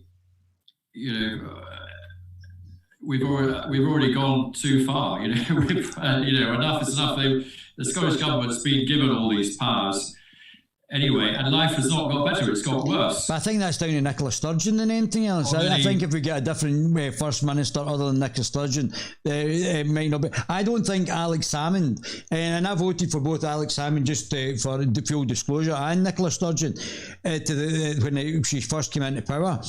I didn't think Nicola Sturgeon was going to be as bad. I don't think Alex Salmond as a First Minister was that bad a First Minister. I think Nicola Sturgeon has been pretty much atrocious, and she seems to be getting worse. Yeah. Well, that's true. But while we're stuck on this hamster wheel of SNP dominance and never-ending, there's no likelihood of getting anybody much better. I don't think. I don't see a huge pool of talent, sitting behind Nicola Sturgeon. Actually, I can't think of any great, whether Angus Robertson or Kate Forbes or anybody would be very much better. And I don't see.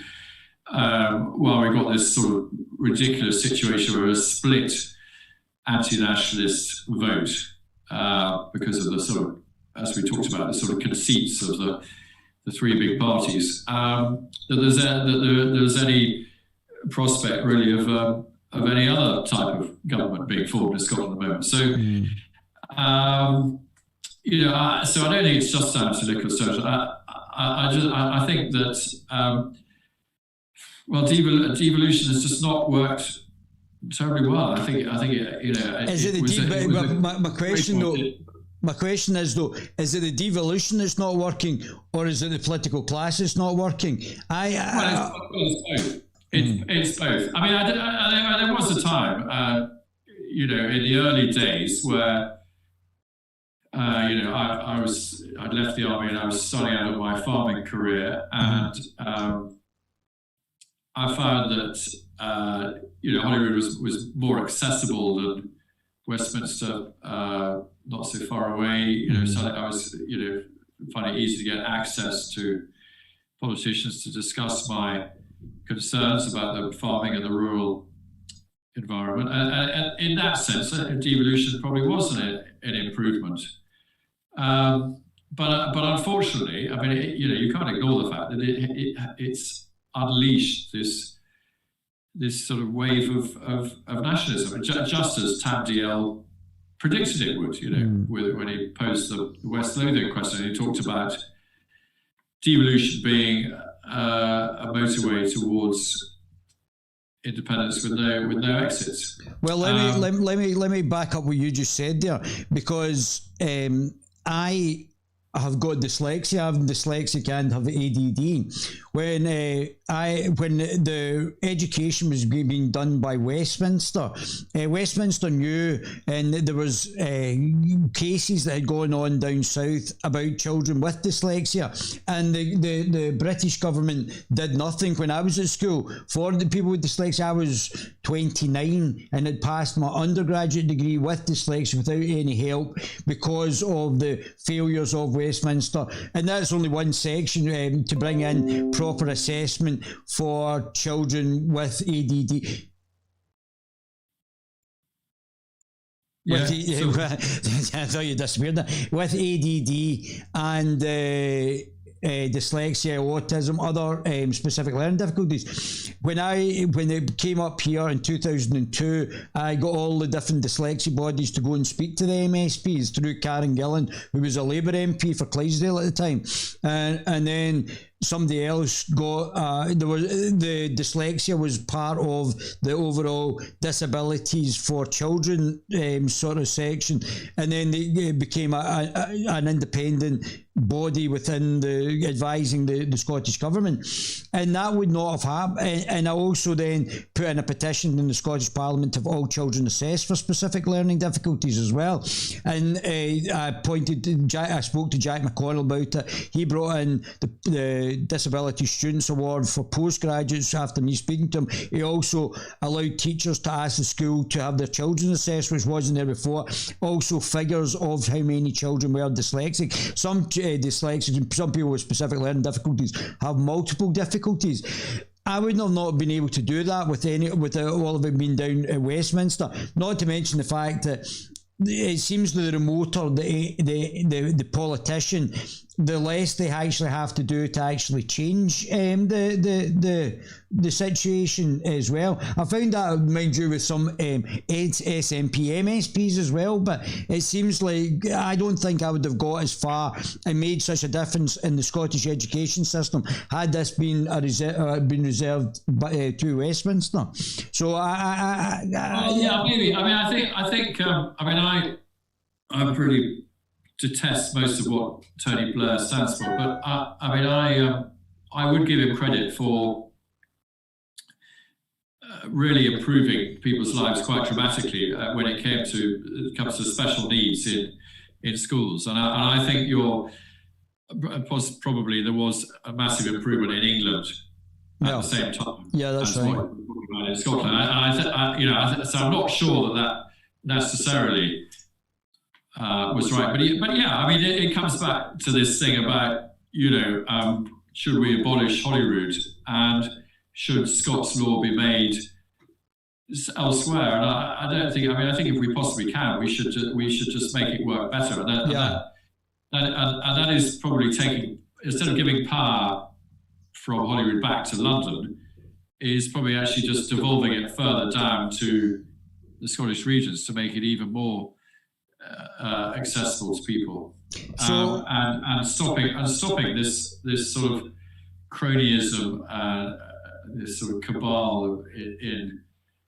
Holyrood, who are just seizing every sort of power and resource and then bending it to their own ends. We saw it during COVID, where the Chancellor was probably mortgaging our children's futures to come up with all these packages, and they were not getting to Scottish businesses because they were getting hacked up in Holyrood and being siphoned off in sort of SNP pet schemes, as far as one can see. There needs to be a full inquiry into what happened to that money. And I have my doubts whether there ever will be a proper inquiry because the SNP have so much power over what goes on at Holyrood that they seem to be marking their own homework.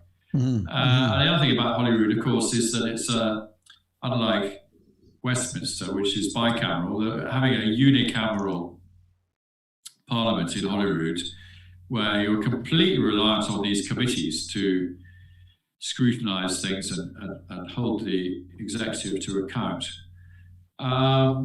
that patently isn't working. I mean, the Salmond inquiry, we saw that where they didn't even have parliamentary privilege to ask difficult questions without being prosecuted. But only Boris, through a revision of the Scotland Act, would be able to change that. So that is, and that's because you've actually got that in your manifesto as well. And I was looking at it, but only by. And I agree with you that there has to be changes. Parliamentary privilege has to be brought in, separation of powers of the state. There's a number of things, but only that can be brought in through Westminster. So does there have to be a revision of the Scotland Act to bring in things that MPs can do, but MSPs can't do? Yeah, well, that's right. And I think the Westminster government, I think, is. I mean, I've spoken to quite sort of senior people in it, and I think they're just sort of still in sort of ostrich mode slightly, just sort of hoping that the SNP will just collapse under the weight of their own incompetence, which may yet happen. But I would want them to be slightly more muscular and proactive, and to give with one hand and take with the other, and just say, well, look, we are where we are. We're bringing this clarity out, saying we acknowledge your right to secede, but there have to be some safeguards in place about turnout and threshold and franchise and secondary confirmatory votes. I know, but that may be different from the actual revise of the Scotland Act. Do you think Boris? But at the same time, say, and also we're going to revise the Scotland Act to help make devolution work better. And one of the reasons that they don't have parliamentary privilege, I believe, is that that's something that's reserved special to the mother of parliaments down in Westminster. I would say that's a mistake. But I think it's partly because it was never really envisaged. Hollywood was never really envisaged to be quite the all singing, all dancing Parliament that it sort of morphed into. I mean, it was supposed to be called the Assembly and an executive, not a government also. So, but I think now Westminster should perhaps say, well, yeah, I mean, arguably you do need more powers, but also more controls and safeguards,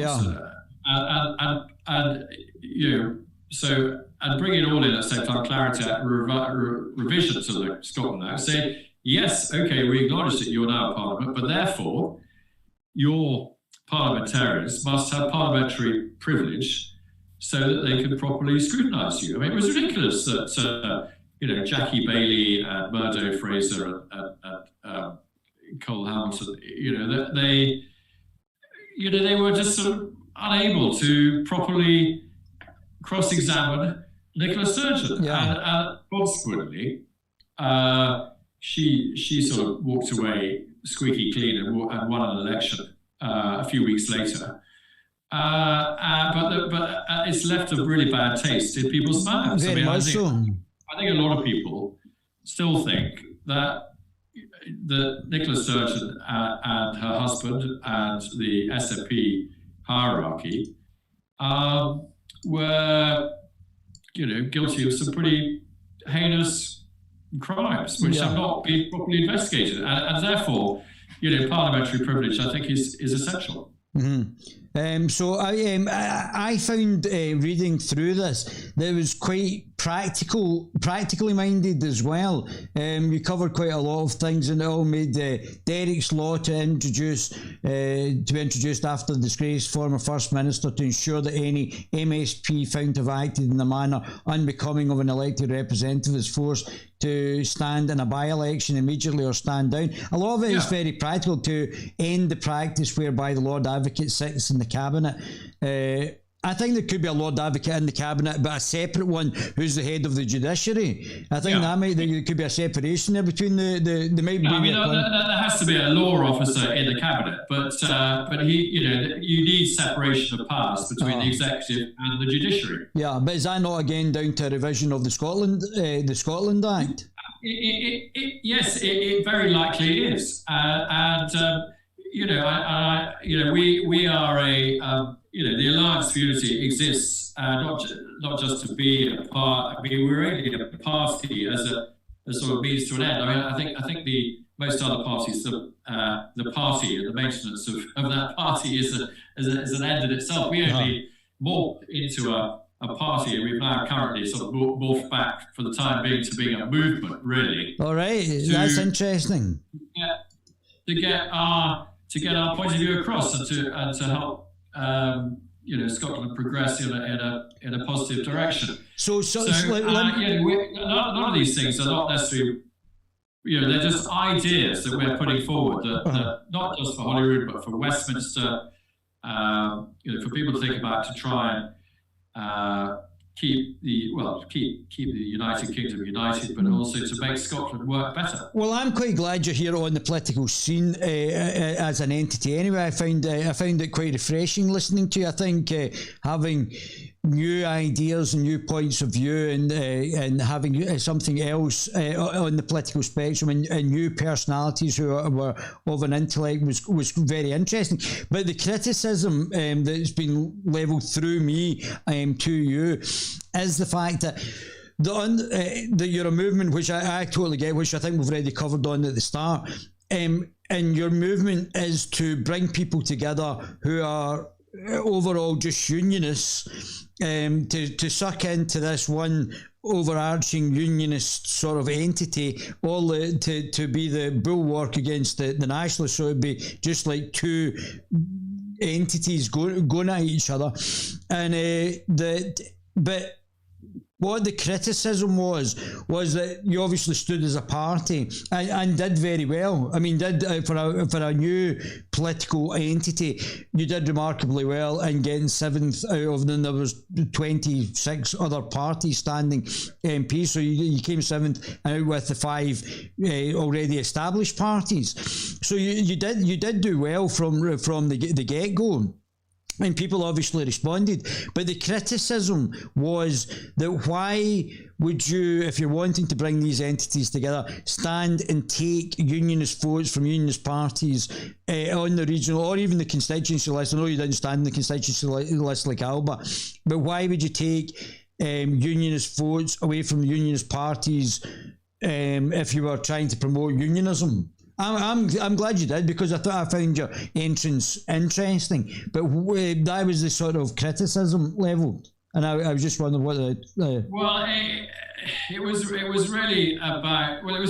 First of all, it was about getting genuinely independently minded people into Parliament rather than just party clones. Mm-hmm. And I thought that was refreshing. You could get so far as a lobbying organisation, as a sort of lobbying group, but people only really start listening to you if you become a party as well. Unfortunately, I mean, would Nigel Farage have achieved Brexit if UKIP and then his Brexit party had just been purely movements without being parties? I mean, the answer is that they wouldn't have got anywhere. I mean, they were able to exert influence because the Tory party were really scared of them. Mm. And so he was able to force the vote and then win a vote without actually really at any stage having many MPs, or they had a few MEPs. But so I mean, we I suppose sort of slightly took the kind of Farage model and said, well, look, we want to have influence on things. We want to end the never-endum and have a Clarity Act and sort out the poison within the UK between Scotland and England, and also within Scotland by just getting us off this hamster wheel. And probably the best thing is to put ourselves out there as a party, and then hopefully the media might start giving us a bit of coverage, which actually didn't happen. But the political parties will then start listening to us and maybe modify their own policies and approaches, purely because we're exerting pressure. And I mean that certainly happened. There were they started saying things that we've been saying. What's the strategy now, Jamie, for the future? How are you and George? Obviously, George has got the secondary party, the Workers' Party, which we'll happily have George on the Guerilla TV channel if he wants to chat. Yeah, what's now the strategy moving forward now, you as a leader for this? I mean, are you going to stand at council elections? How's the progression now going to be for All for Unity? Well, we remain an alliance and a movement that has a party as one of the tools in our tool set. And we, at the moment, we really want to just sort of disengage from the sort of petty partisan skirmishing on social media and that sort of thing, and stand back and try and put our policies out there in a different way by engaging through the media and face to face with politicians. Are you going to stand for local council seats? What we're not going to do at the moment is stand for council seats and by-elections just for the sake of it. We have one councillor in Fife, Linda Holt. It may be that other councillors who are already in councils want to, maybe if they're disaffected by their own parties, they may come across to us. We may, if there are outstanding councillors or people who want to be councillors who find that their natural home is with us and want to stand in council elections, then that can happen. But what we're saying for the time being, we're not just for the sake of it going to run in every election, because as you point out, that probably would be counterproductive. It would just split the anti-nationalist vote and make it more likely that the SNP would win elections. But when it comes to the next election, I think we've got to take a view. What we may say to the three big parties is, okay, you got really precious about the list last time, and that's where you won all of your seats, most of your seats. If that's the case, and you really don't care about the constituencies, or you care so little about the constituencies that you're willing to stand against other unionist parties, which is, as we've seen, is just leads inexorably to failure. Then why not just give up on the constituencies, and you can win more list seats that way, and we will run candidates in constituencies, and we'll run Tories under our colours in Tory constituencies, rural areas, and Labour people in Labour constituencies, and let's do it that way. Or we may try and persuade them that they shouldn't stand against each other, and that we are needed as a sort of repository of votes on the unionist side on the list. Well, they've only won 11. We have an open mind. There's a lot of time between now and the next election, a lot of dialogue to go on. It will depend very largely on how the three big parties evolve. There's a big question mark at the moment, really, I suppose now, whether the Liberal Democrats, what they are achieving as a party. I mean, they really denied the anti-unionist, so anti-nationalist side victory in the election. They got 4 seats, but sucked up 137,000 votes. I think people have got to, in Scotland, really work out whether a tripartite system that guarantees a nationalist majority is something that we want to carry on with. Well, I mean, in the constituency seats, the Unionists have only got 11 seats out of 73. So, I mean, it's they've done remarkably badly. And as you rightly pointed out, the Liberal Democrats are down 1, Labour's down 2, was down 3 on the night at one point,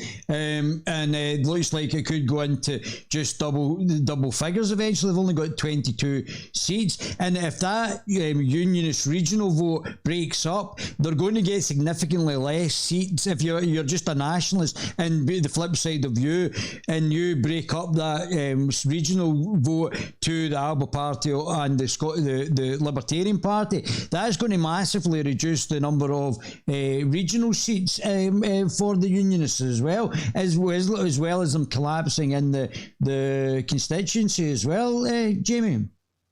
Well, we're here to be a catalyst for change. I mean, our George's mantra is that, if you carry on doing the same thing again but expect a different result each time, that's the definition of madness. And we're here to try and stop the madness. I mean, as it stands, the same thing will happen next time. I can't see. I mean, the Tories have a sort of glass ceiling that they can't seem to get beyond, around sort of 30 seats, 24% or something. Yeah. Labour appears to be, the Liberal Democrats appear to be sort of withering on their respective vines. I mean, something needs to happen in Scottish politics, and we are here to try and be a catalyst for change. I mean, most of us are not professional politicians. We are people who have had successful careers in other things, and we're doing this because we can see that it's not working at the moment. We want to bring about change. How we do that, I don't know. I mean, we would be going against our own advice if we did exactly the same thing again and came up with the same result ourselves. Do you think there needs to be a change from the current system to for the regional vote to a single transferable vote in the regional vote, so that it helps smaller parties actually get into Parliament, so that people can vote for smaller parties in this single transferable vote, and then break into this sort of closed shop that we've got between the media and the 5 large parties? Yeah, well, I mean, unfortunately, that's not going to happen, is it? Because the big parties, and aided and abetted by the Scottish media, want to keep those barriers to entry in place, and they're not going to do anything to change their ability to get their people into Parliament onto that gravy train. But yes, I mean, I think probably, we've ended up with the worst of all worlds, haven't we, really, with this cockeyed system that we have. And we said in our manifesto that we would like to change it. Whether you go to a purer form of proportional representation or back to first past the post or something, I don't know. But at the moment, we seem to have something that doesn't work. Well, this is one of the reasons I brought you here as well, just for the last hour, because I think we've covered pretty much everything. So what I'd like you to, this is the political compass test, Jamie, and this is going to be quite difficult for you. When I was earlier on in the conversation, I thought this is going to be quite tricky. Are you going to have like a national conference? Are you going to have like an annual conference? I think we may well try and get people together. Yeah, yeah, and probably. I mean, party conferences are generally for self-congratulation, aren't they? I mean, we would probably try and bring in all sorts of people who disagree with each other and have a good old brainstorming session, I think, to try to see if we can come up with some solutions. Good new policies. Well, what I'd like you to do, obviously you're the leader anyway, and I know this is going to be difficult for you because the actual membership of the All for Unity is much more diverse than a normal standard political party. So this is going to be tricky, and it's probably going to come more from where you are in the political spectrum rather than the party, which, because of from George to yourself, is quite a large spectrum. So, but at least it gives us some sort of point of view of where All for Unity would be coming from anyway. So what I'd like you to do... I should stress that these would be my personal views and not the party views, because that's not the way our party works. Yeah, but try... I know this is going to be this is going to be correct. I would like you to... This is going to be very difficult for you, and I understand why it's going to be difficult, and I understand why you might make it personal, but try from your point of view not to do it from your personal point of view. Some of it will be your personal point of view, but try and do it from a party point of view, although this is very difficult. I get it, because what we're trying to... Let me explain. What we're trying to do is, although we're talking to the leaders, what we're trying to do is map where the parties are. It's not where the leaders are on the party, it's where the parties are. But I know that this is tricky in this circumstance. So what I'd like you to do is read out the question, please, Jamie, and then sort of logic it before you give the sort of answer. Tell us the political point of view. Okay. Well, the first one, globalization. I mean, as a farmer and as a small businessman, I'm very against the sort of corporate capitalism that we see through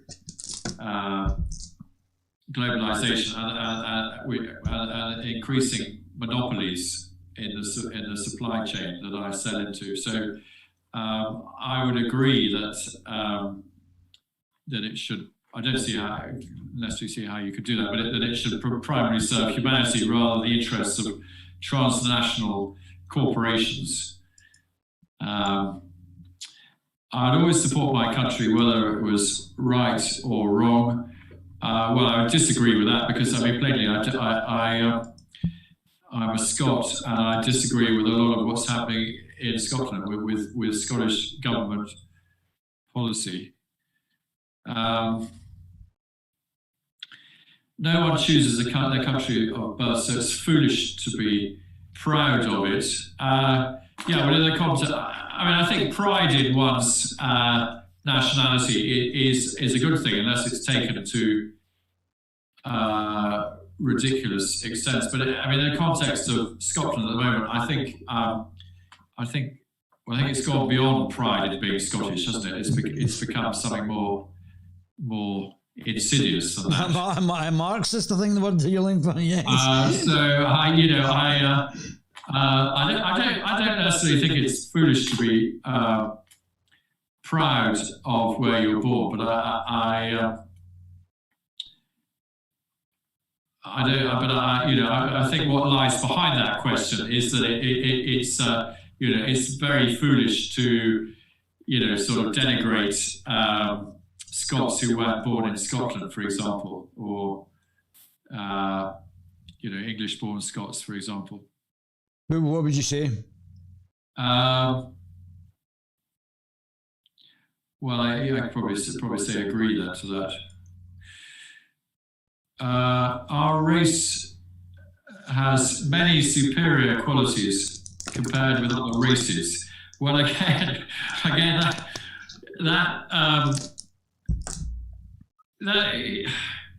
well, that's an interesting question, isn't it? Because I'm very, very proud of both being Scottish and British, and I believe in many ways we are.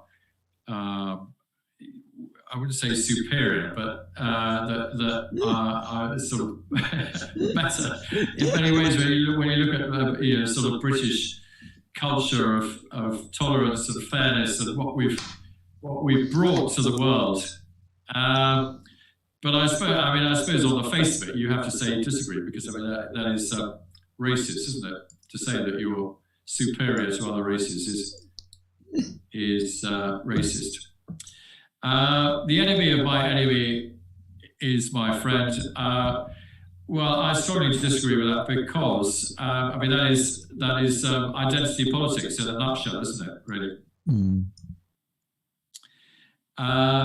Military action that defies international law is sometimes justified. Yeah, I think that probably is right, because I mean, you know, who makes the international law? I mean, it's there are I'm sure there have been times in history. I mean, I think we did during the Falklands War I think we did get a United Nations Security Council resolution, didn't we, behind it, but you know, we might easily not have done, but it would still have been the right thing to do. So I think you could say agree to that. There is now a worrying fusion of information and entertainment. Well, I strongly agree with that, because you know, I think we are subjected to propaganda regularly. Right. Oh my goodness. Right. Okay. People are ultimately divided more by class than by nationality. Well, I think I probably disagree with that, but yeah, I don't really. No, I think no, I wouldn't necessarily agree with that. Controlling inflation is more important than controlling unemployment.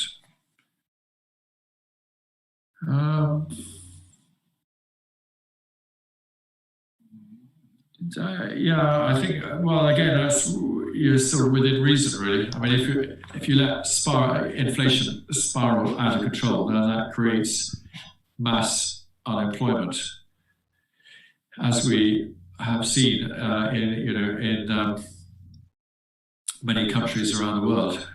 But I think it's not I wouldn't say I'm a sort of monetarist that thinks that inflation is the be-all and end-all. I'm pretty much in the middle of that one, really. I think you could probably say I don't think you can really. I think the thing about it is you can't really control unemployment in a free economy. You've got to create the conditions for employment, and one of the conditions is a stable economy without too much inflation. So I'd probably say agree to that. Because corporations cannot be trusted to voluntarily protect the environment, they require regulation. Yeah, I think there has to be some regulation to protect the environment. I agree with that. Can't have a free-for-all. From each according to his ability, to each according to his need is a fundamentally good idea. No, I disagree with that, because that's all sounds a bit controlling by the state to me. The freer the market, the freer the people. Well, I think you can have a free market without having a free people, but I think free markets are quite important.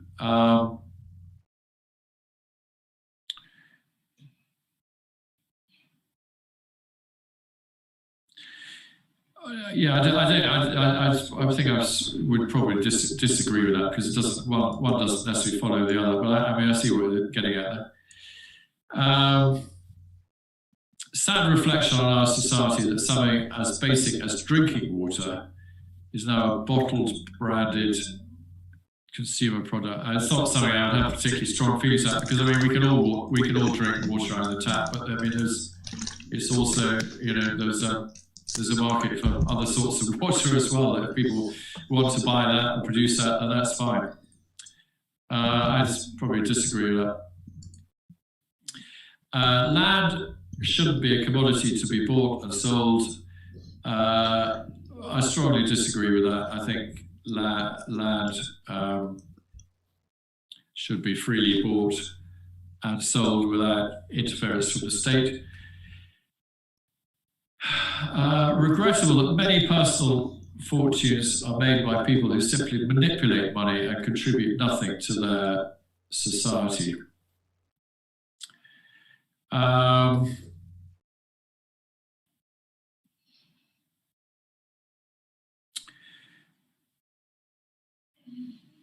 I think, yeah, the trouble is, I think you then become quite subjective, don't you? I mean, there are lots of people who, I mean, I don't know, what's manipulating money? I mean, as a bookmaker, I suppose you could argue that he's causing misery. Some people are not contributing anything to society, but he's also generating wealth to pay taxes, isn't he? So,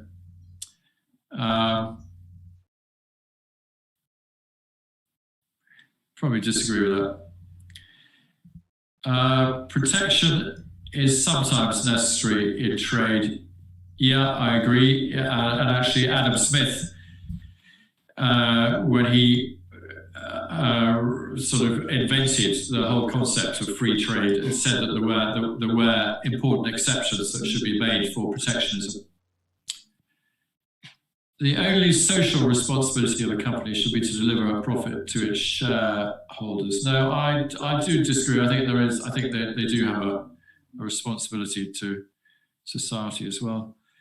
The rich are too highly taxed. Well, again, I mean, these are sort of broad brush things, but I would say in the context of Scotland at the moment, there is some evidence that the rich are being driven out of Scotland, and that we're short of GPs because people at that level are being too highly taxed. So I would agree with that. Those with the ability to pay should have access to higher standards of medical care. I strongly disagree with that. Governments should penalise businesses that mislead the public. Yeah, I agree. I think they already do, don't they? Probably. I think you're not allowed to mislead advertising standards or that sort of thing. A genuine free market requires restrictions on the ability of predator multinationals to create monopolies. Strongly agree with that, as did Adam Smith.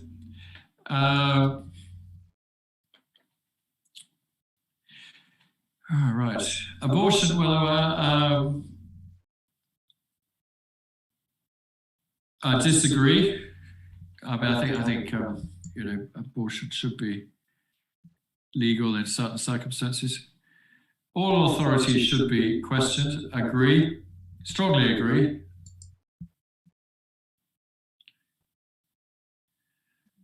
An eye for an eye, a tooth for a tooth.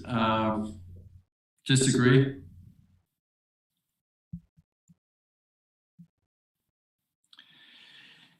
Taxpayers should not be expected to pop up any theatres or museums that cannot survive on a commercial basis.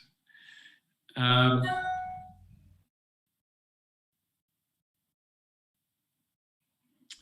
would disagree with that. I think there should be some support for the arts, although I think it's got completely out of hand at the moment in Scotland. Schools should not make classroom attendance compulsory. Disagree with that. Well, I strongly disagree. Actually, you can't just have a school make schools sort of voluntary for children. All people have their rights, but it's better for all of us that different sorts of people should keep to their own kind. I don't know what that means, but I disagree with the sentiment behind it. Good parents sometimes have to spank their children. I agree with that. It's natural for children to keep some secrets from their parents. Well, yeah, that does sound natural to me. So I agree with that. Possessing marijuana for personal use should not be a criminal offence. I think I am coming around towards the idea that marijuana should be legalised, but regulated to make sure that some of the worst kinds are simply just not available and driven out of the marketplace. So I agree with that. The prime function of schooling should be to equip the future generation to find jobs. Well, I think it's a bit broader than that, isn't it? But I suppose if you say the word prime is in there, that acknowledges there are other functions as well. I think it's just to give them a sort of compass for life, but I suppose finding a job is about the most important thing in that. So I can agree with that. People with serious inheritable disabilities should not be allowed to reproduce. I think I have to disagree with that.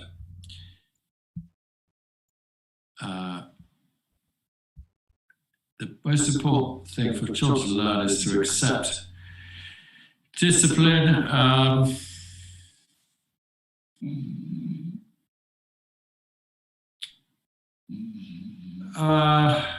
Well, it's one of the most important things, isn't it? I could as easily disagree as agree, because obviously there are other things. What would be more important? Yeah, I think I'd probably say disagree. I think it's the most important thing. So yeah, just there are no savages. There are only different cultures.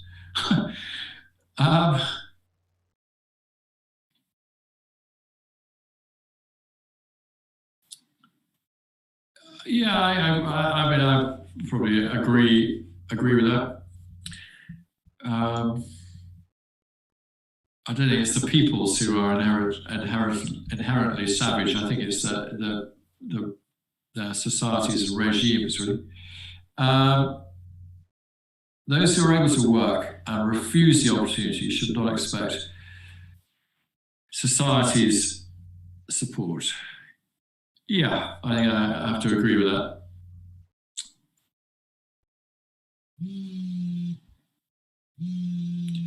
When you're in trouble, it's better not to think about it, but to keep busy with more cheerful things. Yeah, agree. First generation immigrants can never be, disagree with that. What's good for the most successful corporations is always ultimately good for all of us. Well, that's obviously bollocks, isn't it? So let's disagree with that.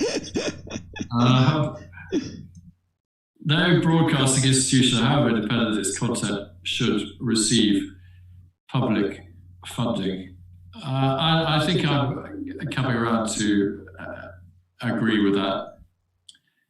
I think there are times when the state should pay for good broadcasting for some things that wouldn't otherwise be broadcast, but that's slightly different from funding an institution.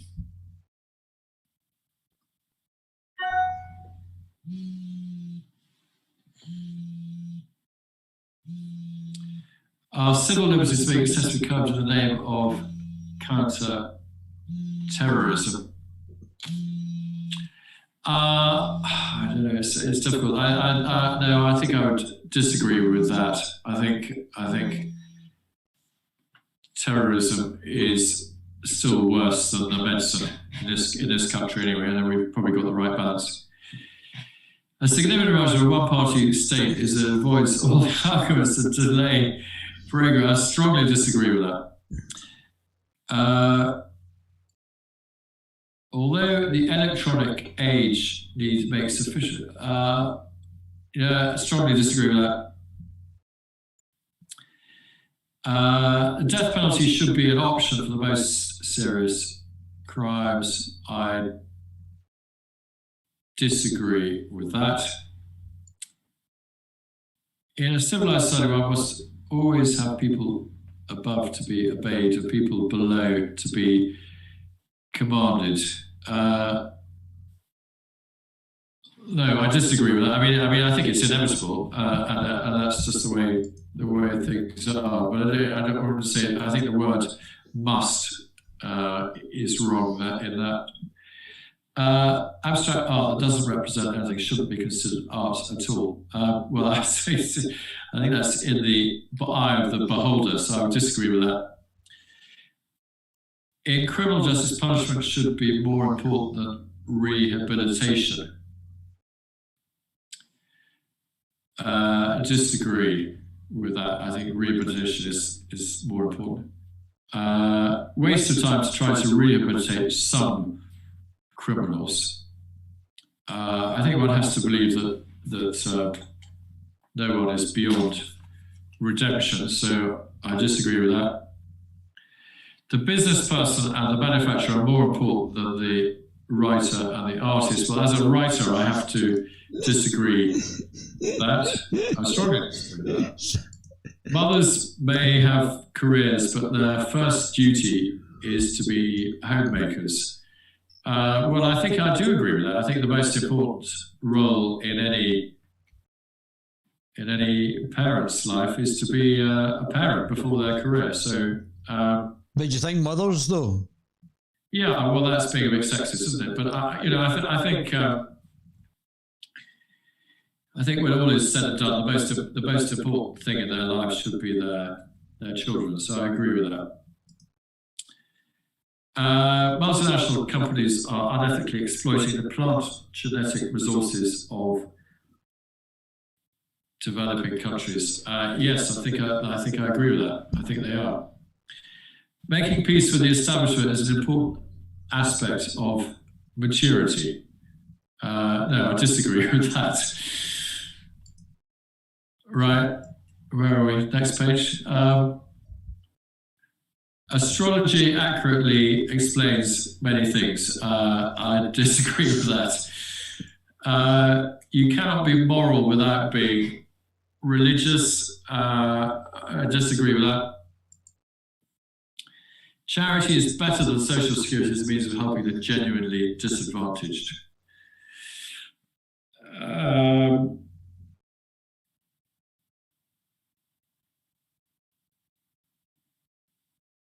Well, I think there still has to be a safety net there, but I mean, in a utopian world, I think charities are better than social security. But it wouldn't work out like that. But I can agree with that. Some people are naturally unlucky. Yeah, I agree with that. Important that my child's school instills religious values. Yes, it was important to us that our children did instill religious values, so I agree with that.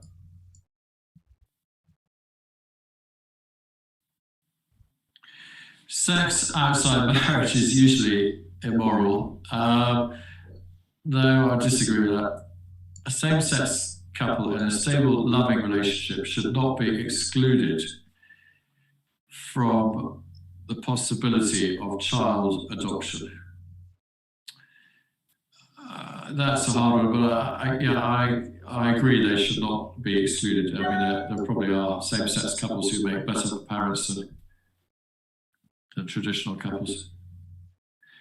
Pornography depicting consenting adults should be legal for the adult population. Yeah, I agree. There's no reason to ban it because you would just drive it underground. What goes on in a private bedroom between consenting adults is no business of the state. Yeah, I agree with that. Emphasis on the word consenting. No one can feel naturally homosexual. No, I disagree. It's not something that being heterosexual I don't really understand, but I think I would disagree with that. These days, openness about sex has gone too far. No, I don't think we need to go back to Victorian times because I disagree with that.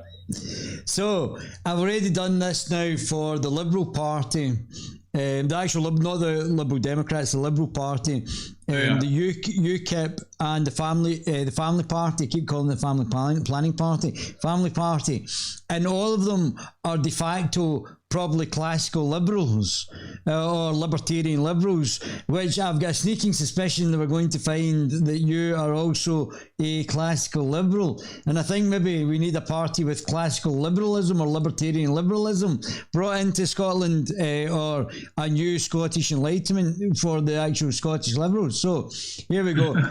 So this is obviously the libertarian right, the libertarian left, the authoritarian left, and the authoritarian right. Obviously at the centre of the political compass, right in the middle. So the UKIP's here, just verging on the one end to the libertarian the libertarian right. Family parties one end to the left. I'm 4 down, 2 across, so I'm about here in the libertarian right. Centre right, though, obviously the Liberals go down the middle. Liberalism goes down the middle. And the Liberalist Party are 4 down and 1 and 2 to the left in the Libertarian left. So they cover the Liberalist Party, who are the classical Liberals who founded with the Social Democrats, and are the remnants of the actual Liberal Party. But I suspect that we're going to find out just now that so this is from this is North Korea and China, Singapore, and this is where they are. Although I would suggest that Singapore, maybe not from the political side, but from the economic side, is somebody would probably like to emulate in the UK or in Scotland, and potentially as is Switzerland. I think there's certain policies both the Swiss and the Singaporeans do that are potentially very interesting. So let's see where you are. I knew you weren't in the authoritarian part. Oh my goodness, you're almost exactly the same as me. So, as I said to you, so the UKIP's here, the family party's here, the Liberals are here, and I'm here. So de facto, the first 4 parties, including myself, are all in the classical centrist liberal part of the libertarian liberal part, or the classical liberal part of the spectrum. And it's maybe a libertarian liberal party that we need more than anything else, with all the political spectrum actually agreeing with each other pretty much, in the fact that we're all pretty much classical liberals, from UKIP to the Liberalist Party to even the Family Party, are all maybe slightly different policies, but from a point of view that we're all actually classical liberals. Well, I mean, that really, I suppose, supports our contention that, most of us agree on most of it. And the big divide really is between nationalism and being pro-UK. And therefore, all those who are pro-UK should have no inhibitions about working together, forming an alliance. But I think the thing about it is that because we've got that dichotomy of the Unionists versus the Nationalists, we're not going for classical liberal or libertarian liberal policies. And that's where I think there would actually even be more unity. If you even forget the Nationalists and Unionists, there seems to be, and I'd be very interested to do George's political compass test, because I think George might be a libertarian liberal. Yeah. His would probably be different to mine. And I stress that it's quite, it would be wrong to put an all for unity label on my opinions, because we are a deliberately diffuse party. Yeah, but you were correct in what you said, though. You did say to me that you were a libertarian liberal, and you're virtually nearly exactly in the same part of the spectrum with me. I think what would actually split, like the Family Party and UKIP, is policy, and that's where it starts to split up into the different. But theoretically, I think we're all probably classical liberals, and we're all probably would support a second Scottish Enlightenment. I think that would be. Yeah, well, I mean, the Enlightenment, or more particularly countering the counter-Enlightenment that we're seeing at the moment, is what we're all about, really, in Alliance for Unity. Well, the other things I just wanted to discuss. you said that you're not going to stand any councillors, and well, I said that we're not going to just stand just for the sake of standing. Yeah, sorry, I apologise, but. If you're going to stand in the future, and the Scottish Libertarian Party have now got their first, like yourself, have got their first councillor as well, and what has to happen to get the MSPs or get the MPs is actually have effective local parties, because then that starts to build up and people then start to notice you at a local level, and that then resonates at a national level, whether it's for an MSP or an MP, and that, I think that might be, from a strategical point of view, that might be difficult if you're not going to go for all of if you're not going to actually go right hard at it and go as a political entity in your own right. Well, that's undoubtedly true. I mean, that is the received wisdom that, you have to, build a party from the bottom up and have councillors and MSPs and all the rest of it. But, we're trying to do politics slightly differently here. Yeah. And we are not explicitly a party. We're a movement of like-minded people who, from all parties and all parts of the political spectrum, who are trying to bring about change in politics, and that entails actually bringing parties together. And it's quite hard doing that if you're perceived to be the enemy. So at the moment, we've decided that we are going to not be too partisan about things, just keep throwing ideas out, keep talking, keep trying to build alliances, and just try to make things happen in a an extra political way, actually, sort of behind the scenes, and also just sort of through the media, so that gradually people start to see our way of thinking. And I think that the Clarity Act idea is gaining ground now, and people are just to start with, people thought we were completely bonkers, the sort of ideas we were throwing out there. And I notice now that people are starting to talk about them. It's sort of becoming common currency, and particularly the idea that Scotland may have to be partitioned at some point. People are beginning to accept that might be a thing. I mean, to start with, everybody said, "What the hell are you talking about?"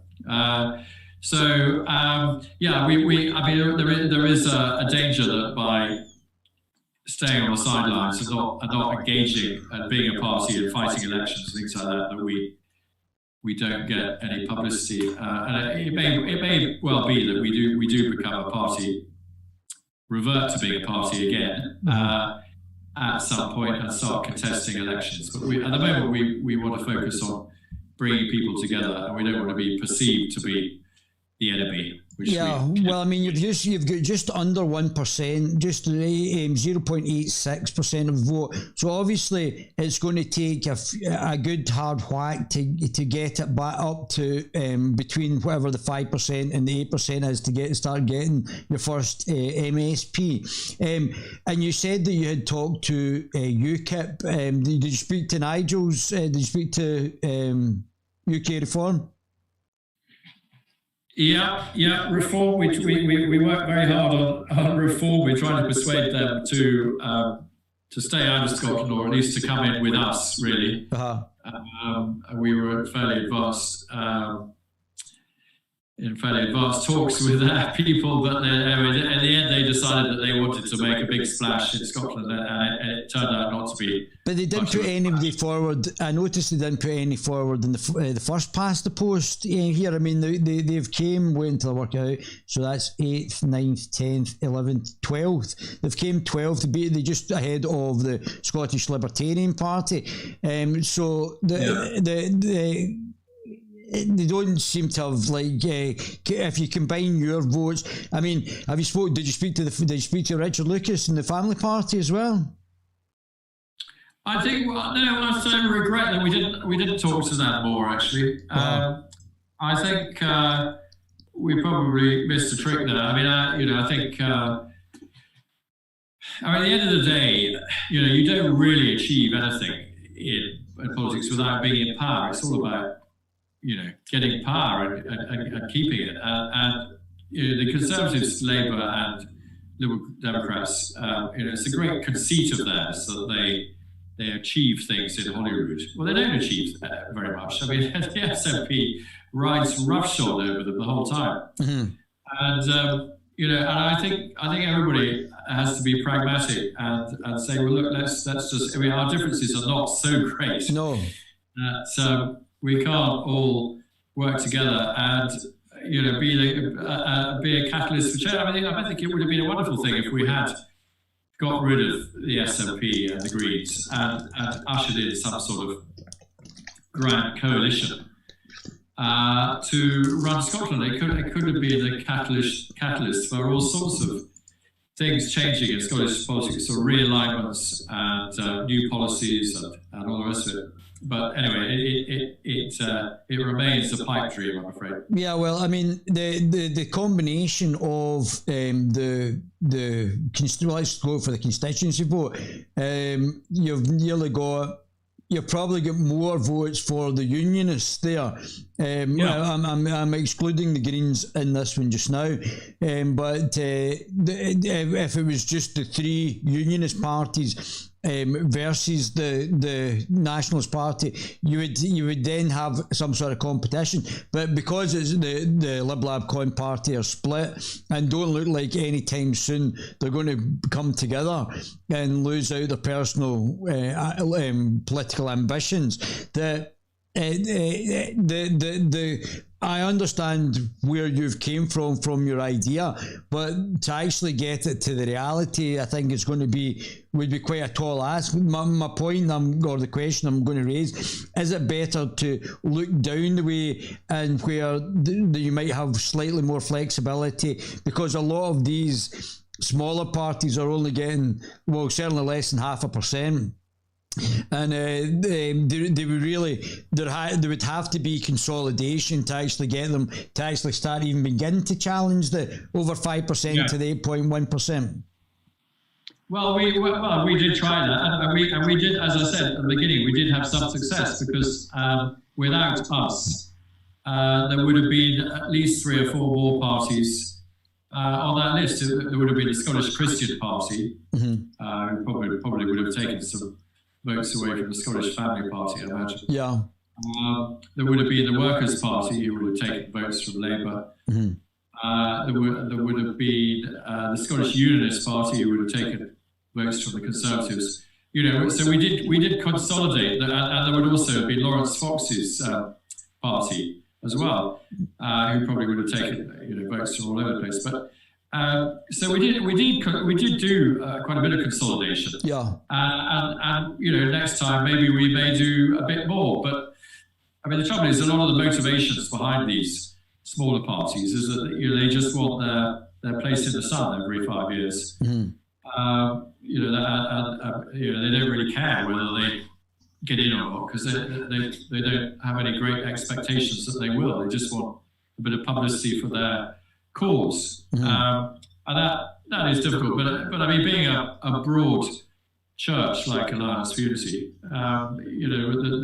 there's plenty of room on our raft for people with all sorts of different views, because we actually think that groupthink is a bad thing, and that we want to encourage more voices, different voices in politics. I'm just thinking, I'm actually just purely, not even from the ideological point of view, but purely from the numbers. How much of these numbers would have to consolidate into actually then having enough to start to challenge the powers that be? Because there would have to be quite a bit of consolidation. I mean, even if All for Unity consolidated with the Family Party, who got the second amount of constitutional votes, second largest amount outside the 5 main parties, and then it was the Libertarian Party who got the 7th largest number of constituency votes. But even if you look at the number of votes they got from on the regional list. So if you add that on to All for Unity, if they were going to straight transfer to All for Unity, you're still going to have less than the Alba Party sitting at 1.66, and the Alba Party in itself I thought would have done better. I think there was polling at the time would have been better and actually have broken through as well, to maybe about 4% or something like that. Well, it's interesting. We don't quite know what's going to happen with the Alba Party, do we? I mean, the danger is that in 5 years' time that they get their act together sufficiently to break through and consolidate the nationalist vote on the list. Uh-huh. And then if the Unionist parties don't come together and do something similar, then that could end in disaster. It could end up with huge numbers of nationalist MSPs in Parliament. That was. I mean, Nicola Sturgeon said that she wanted them all to vote for the SNP on the regional list to get the 2 seats that she got. I think she was looking for 65 and she missed it by 1. She went up 1 seat, mind you, but if that vote had switched, as we discussed at the start, had switched to the Alba Party or the Scottish Libertarian Party and half that would have made a massive dent to the Conservatives and the Labour Party on the regional list, Jamie. It would have been massive. They would have probably... that's something that, I believe, as I said, I was a soldier, a professional soldier for 20 years, so I believe you always have to look at the worst case scenario in any plan. And the worst case scenario was that there was this nationalist supermajority, because in case the nationalists worked out that they should give their second vote to Alba. I mean, it was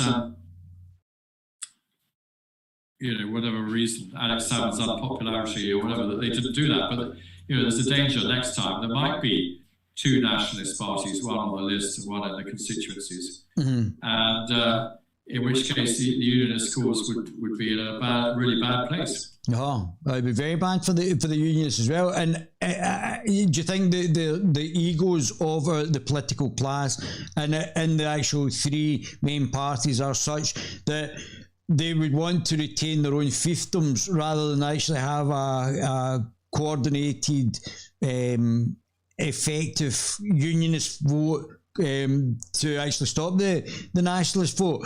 Or do you think they just want their own wee party and that's it, even though the 2 of them are declining? Well, that was our sort of slogan to them, was to put country before party, and unfortunately it became very clear quite early on in the campaign, before the campaign, that they put their party before their country. I mean, they didn't really care the fact that the SNP were going to win. They were only really interested in battling it out for second place.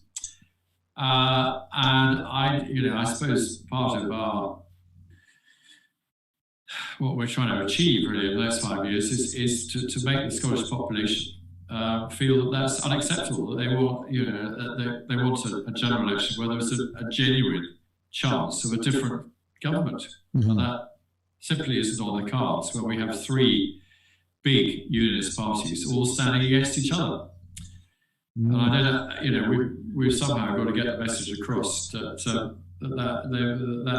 is unacceptable. I mean, we accuse the SNP of conflating party and state, but I think the Scottish Tory Party and the Scottish Labour Party also seem to think that they have this sort of God-given right to be to represent Scotland, and that they should sort of stand candidates down. They have to stand everywhere, even if they know that it's going to end in disaster. I mean, they assured us before the election that there would be sort of lots of nudges and winks, and they wouldn't put resources behind certain candidates, that sort of thing. When it came down to it, the 2 key constituencies in the south of Scotland were Ayr and East Lothian, and both fell to the nationalists because the Conservatives put everything behind their candidate, including visits from the leader and that sort of thing. which meant that the Labour candidate, who had by far the most votes on the pro-UK side, didn't get in. And exactly the mirror image of that happened in Ayr, where the sitting Conservative MSP lost out because Labour, ran a sort of spoiler campaign, which with a local councillor as their candidate who gave him lots of resources, and the SNP got in there. I mean, and what does that really achieve? Nothing at all. It just perpetuates this never-ending, which is so damaging to Scotland.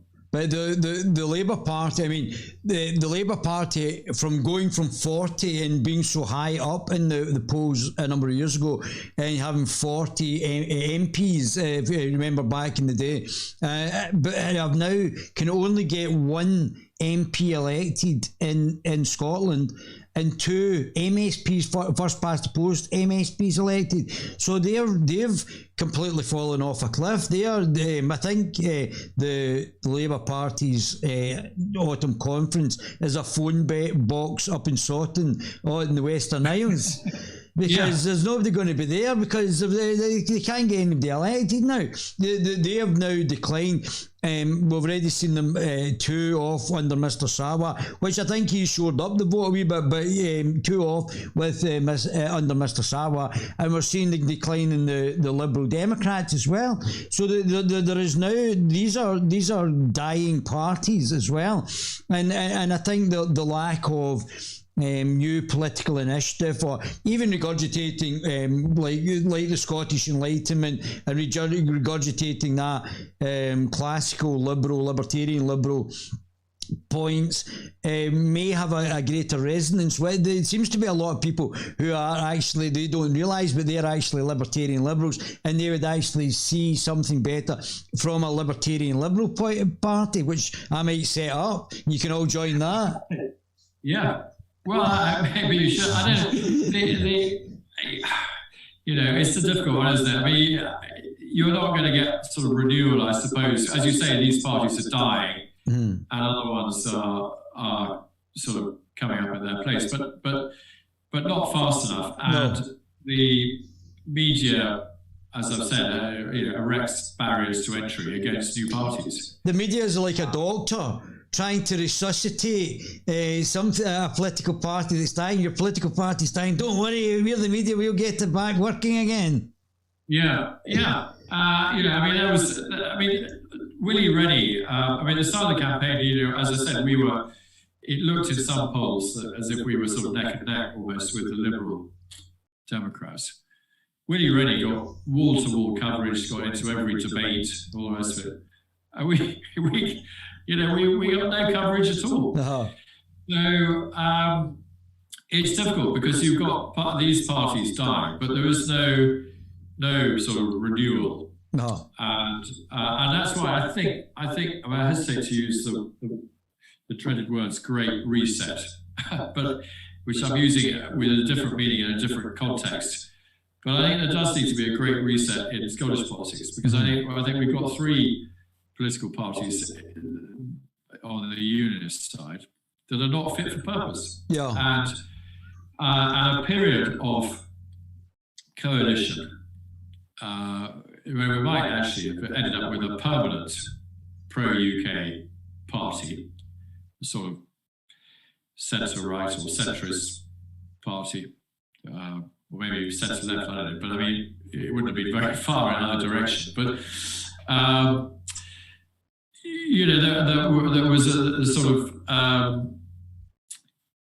either an opposition to a strong opposition to the SNP or the party of government, and then then I think things would move forward, because as I said at the beginning, what difference is there between Alice Sawa and Douglas Ross? Very little. One was privately educated and sent his children to private schools and is a millionaire. And the other is Douglas Ross. And the other is Douglas Ross. So, this sort of Punch and Judy politics where they bandy about sound bites. Yeah. Anna Sawa sort of throwing out vaguely sort of left-wing things to sort of appease people, and Douglas Ross sort of occasionally saying sort of rather aggressively right-wing things to appease his constituency, but actually, frankly, in practice, in practice. In practice, I mean, if they did your test, they probably in the same square. You might find that one of them was more right-wing than the other, and it might be not the result you expected. I mean, you should do that with all these people. Well, I want to, but I suspect that because, like, the media protects them, that they'll bottle it and won't actually do it. Yeah, and you probably find that Willie Rennie, who sort of sets himself up as a great liberal, is actually probably more authoritarian than because he's all the sort of neoliberal thing is authoritarian, isn't it? Yeah. He voted for the hate crimes bill. What is it about a Liberal Party in Scotland that votes for the hate crimes bill? Illiberal and undemocratic. They're not certainly not classically liberal, which I think would really require a political party that is. Yeah. So so I think we remain stuck on the hamster wheel. I mean, I think I see Scotland as a woman in an abusive relationship with Nicola Sturgeon,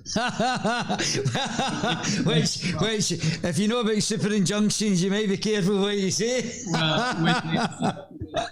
with an abusive lover, that is the SNP, that is really authoritarian and deeply destructive of Scottish society in all sorts of ways. I mean, particularly towards those who are less towards the disadvantaged in society. I mean, ironically, the people who vote for the SNP in their droves because the Labour Party's got all woke and all the rest of it. They don't understand it.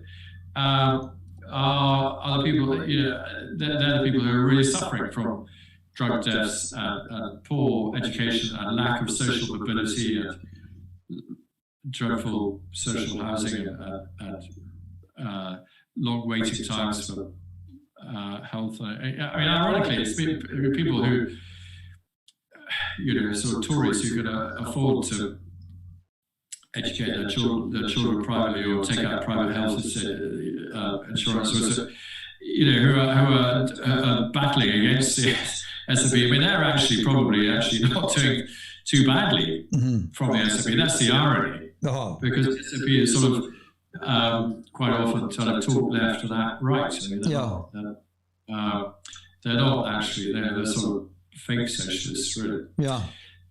So we're in a very strange place in Scottish politics. And I still think, George was right. If we don't do something radical, we offered a radical solution. We may have to offer a different radical solution in the next election. But if something radical doesn't happen, we're going to be stuck in this Groundhog Day of nationalist never-ending forevermore, as far as I can see.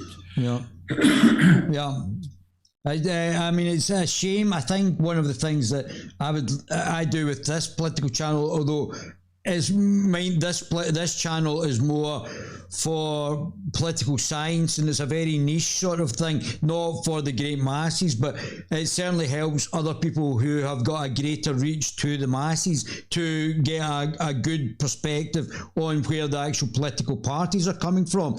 But it allows us to nail down what the parties are saying, and allows to disseminate hopefully to the masses, because I think the masses are required to know where the parties are and what it is that they're actually going to get for voting for the parties, if that makes sense. And your manifesto seems relatively sensible, to be honest with you. If you go through it, it seems quite sensible politics as well. Well, deliberately. I mean, we are not an ideological party. Mm-hmm. You can't really be with that disparate group within it. No, but I mean, what's interesting is that I suppose we're socially conservative, most of us, which you can be as an old-fashioned Labour kind of person like Small George. C conservative. Small, socially small C conservative, and also a sort of classical liberal. I mean, they're not inconsistent. Yeah, and probably I describe myself at the beginning as a kind of One Nation Tory, and I think that's basically what a One Nation Tory probably is. Well, I think I see it differently, because I was in the Conservative Party when I was younger as well, and I stood as the chairman for the Scottish Young Conservatives. So I probably know, and I would see a One Nation Tory more like Willie Rennie as an authoritarian liberal in that neoliberal thing. I wouldn't see that, but okay. But I think you're more a classical liberal. All these things sort of change over time, don't they? I mean, I suppose I'm sort of more of a kind of Whig, really. Yes. And it would be interesting if it was the Whigs versus the Conservatives, because that would be quite an interesting. So the Labour Party's moved out for this Whiggish alternative to the Conservative Party, which I don't think the Liberal Democrats are actually providing that Whiggish alternative. No, they're not. They're definitely not. I mean, they've got in a real old muddle over Brexit, I think, now, which is a done deal, really. I don't think anybody really thinks that we would get back in now or overturn it or anything. But they've fallen into the elephant trap of wokeism, which is something that normal people on buses are going about their day-to-day lives don't buy into, I don't think. Outside university campuses, it's not a thing. I think that, and of course that's being exploited for political purposes by the SNP. Do you think we have to have more of a control over what's being taught in our political campuses? That seems to be getting very Marxian, and it's racist and Marxian, and it's output that's coming out of the universities. Well, I think we said something in our manifesto about clamping down on no platforming and the sort of the free speech had to be respected on campuses, because I mean it is absolutely Marxist, to have the thought police patrolling the corridors of universities, which is what's happening. That is something that really has to be addressed. And I think I think it all starts with the young, and I think we need to. I've had this conversation actually with various sort of policymakers looking at ways to try to get the young to look differently at nationalism. I mean, we've had 20 years of it now, where anybody under 40 has at some point received a sort of indoctrination through their education. And it's obnoxious. I mean, the things that are coming out is absolutely obnoxious. It's not even. It's a horrendous way to be teaching the next generation to behave. One of my baby gorillas has said Mr. Blackett has a lovely house. A lovely house. A lovely house. Oh, right, he's very impressed with your house. Right. I would be happy for the current roads to be maintained, one of those. AFU couldn't get the message across on mainstream while the SNP were having a daily rant via COVID platforms on the BBC. I think that's about. I think that's correct as well. That's so they've done that. Is there anything else you'd like to say just now? Thanks very much for spending the 3 hours with me. It does go fast, doesn't it? It does. Well, thank you, David. It's been an enjoyable session, and keep going. Well done. I think the media needs to be diverse and open, and I'm very grateful to you for giving us a platform, which is something that other media channels, with the exception of GB News, have conspicuously failed to do. But I think it's very important that in the broader movement. There was sort of free-thinking Scots who want to lead to a sort of a freer and a fairer society in Scotland, where we're not constantly sort of under the threat of having the country ripped apart. I think it's very important that we keep channels like yours alive and keep the dialogue going. Well, I hope you. Thank you very much for having me on. Well, thank you, and thank you very much for coming on. And I hope you'll come on when we do the alternative question times, or nominate people from your party. We'd always like to see Charlotte on and see female representation on as well. So anybody that you want to nominate, or come on yourself, and we'll do alternative question times on YouTube with other political leaders in Scotland that are prepared to come on. Now, we obviously this is open even to the Communist Party, from the far left in the five main parties, but we'll see who is actually prepared to come on and actually just conduct themselves in a normal way and allow them the opportunity for discourse. I suspect, and I don't know this for a fact because I haven't contacted them yet, but I suspect that the five main parties won't come on because the media protect them, they protect the media, and they don't want to go out with their comfort zone, which is keeping them basically in power just now. Well, you'll have to empty chair them then, David. That's quite a good answer, yes. And just get empty spaces on the Zoom calls. Yeah, that's great. That's great. If you just stay on, I'll close the thing and we'll have a chat just quickly after we'll finish there as well. But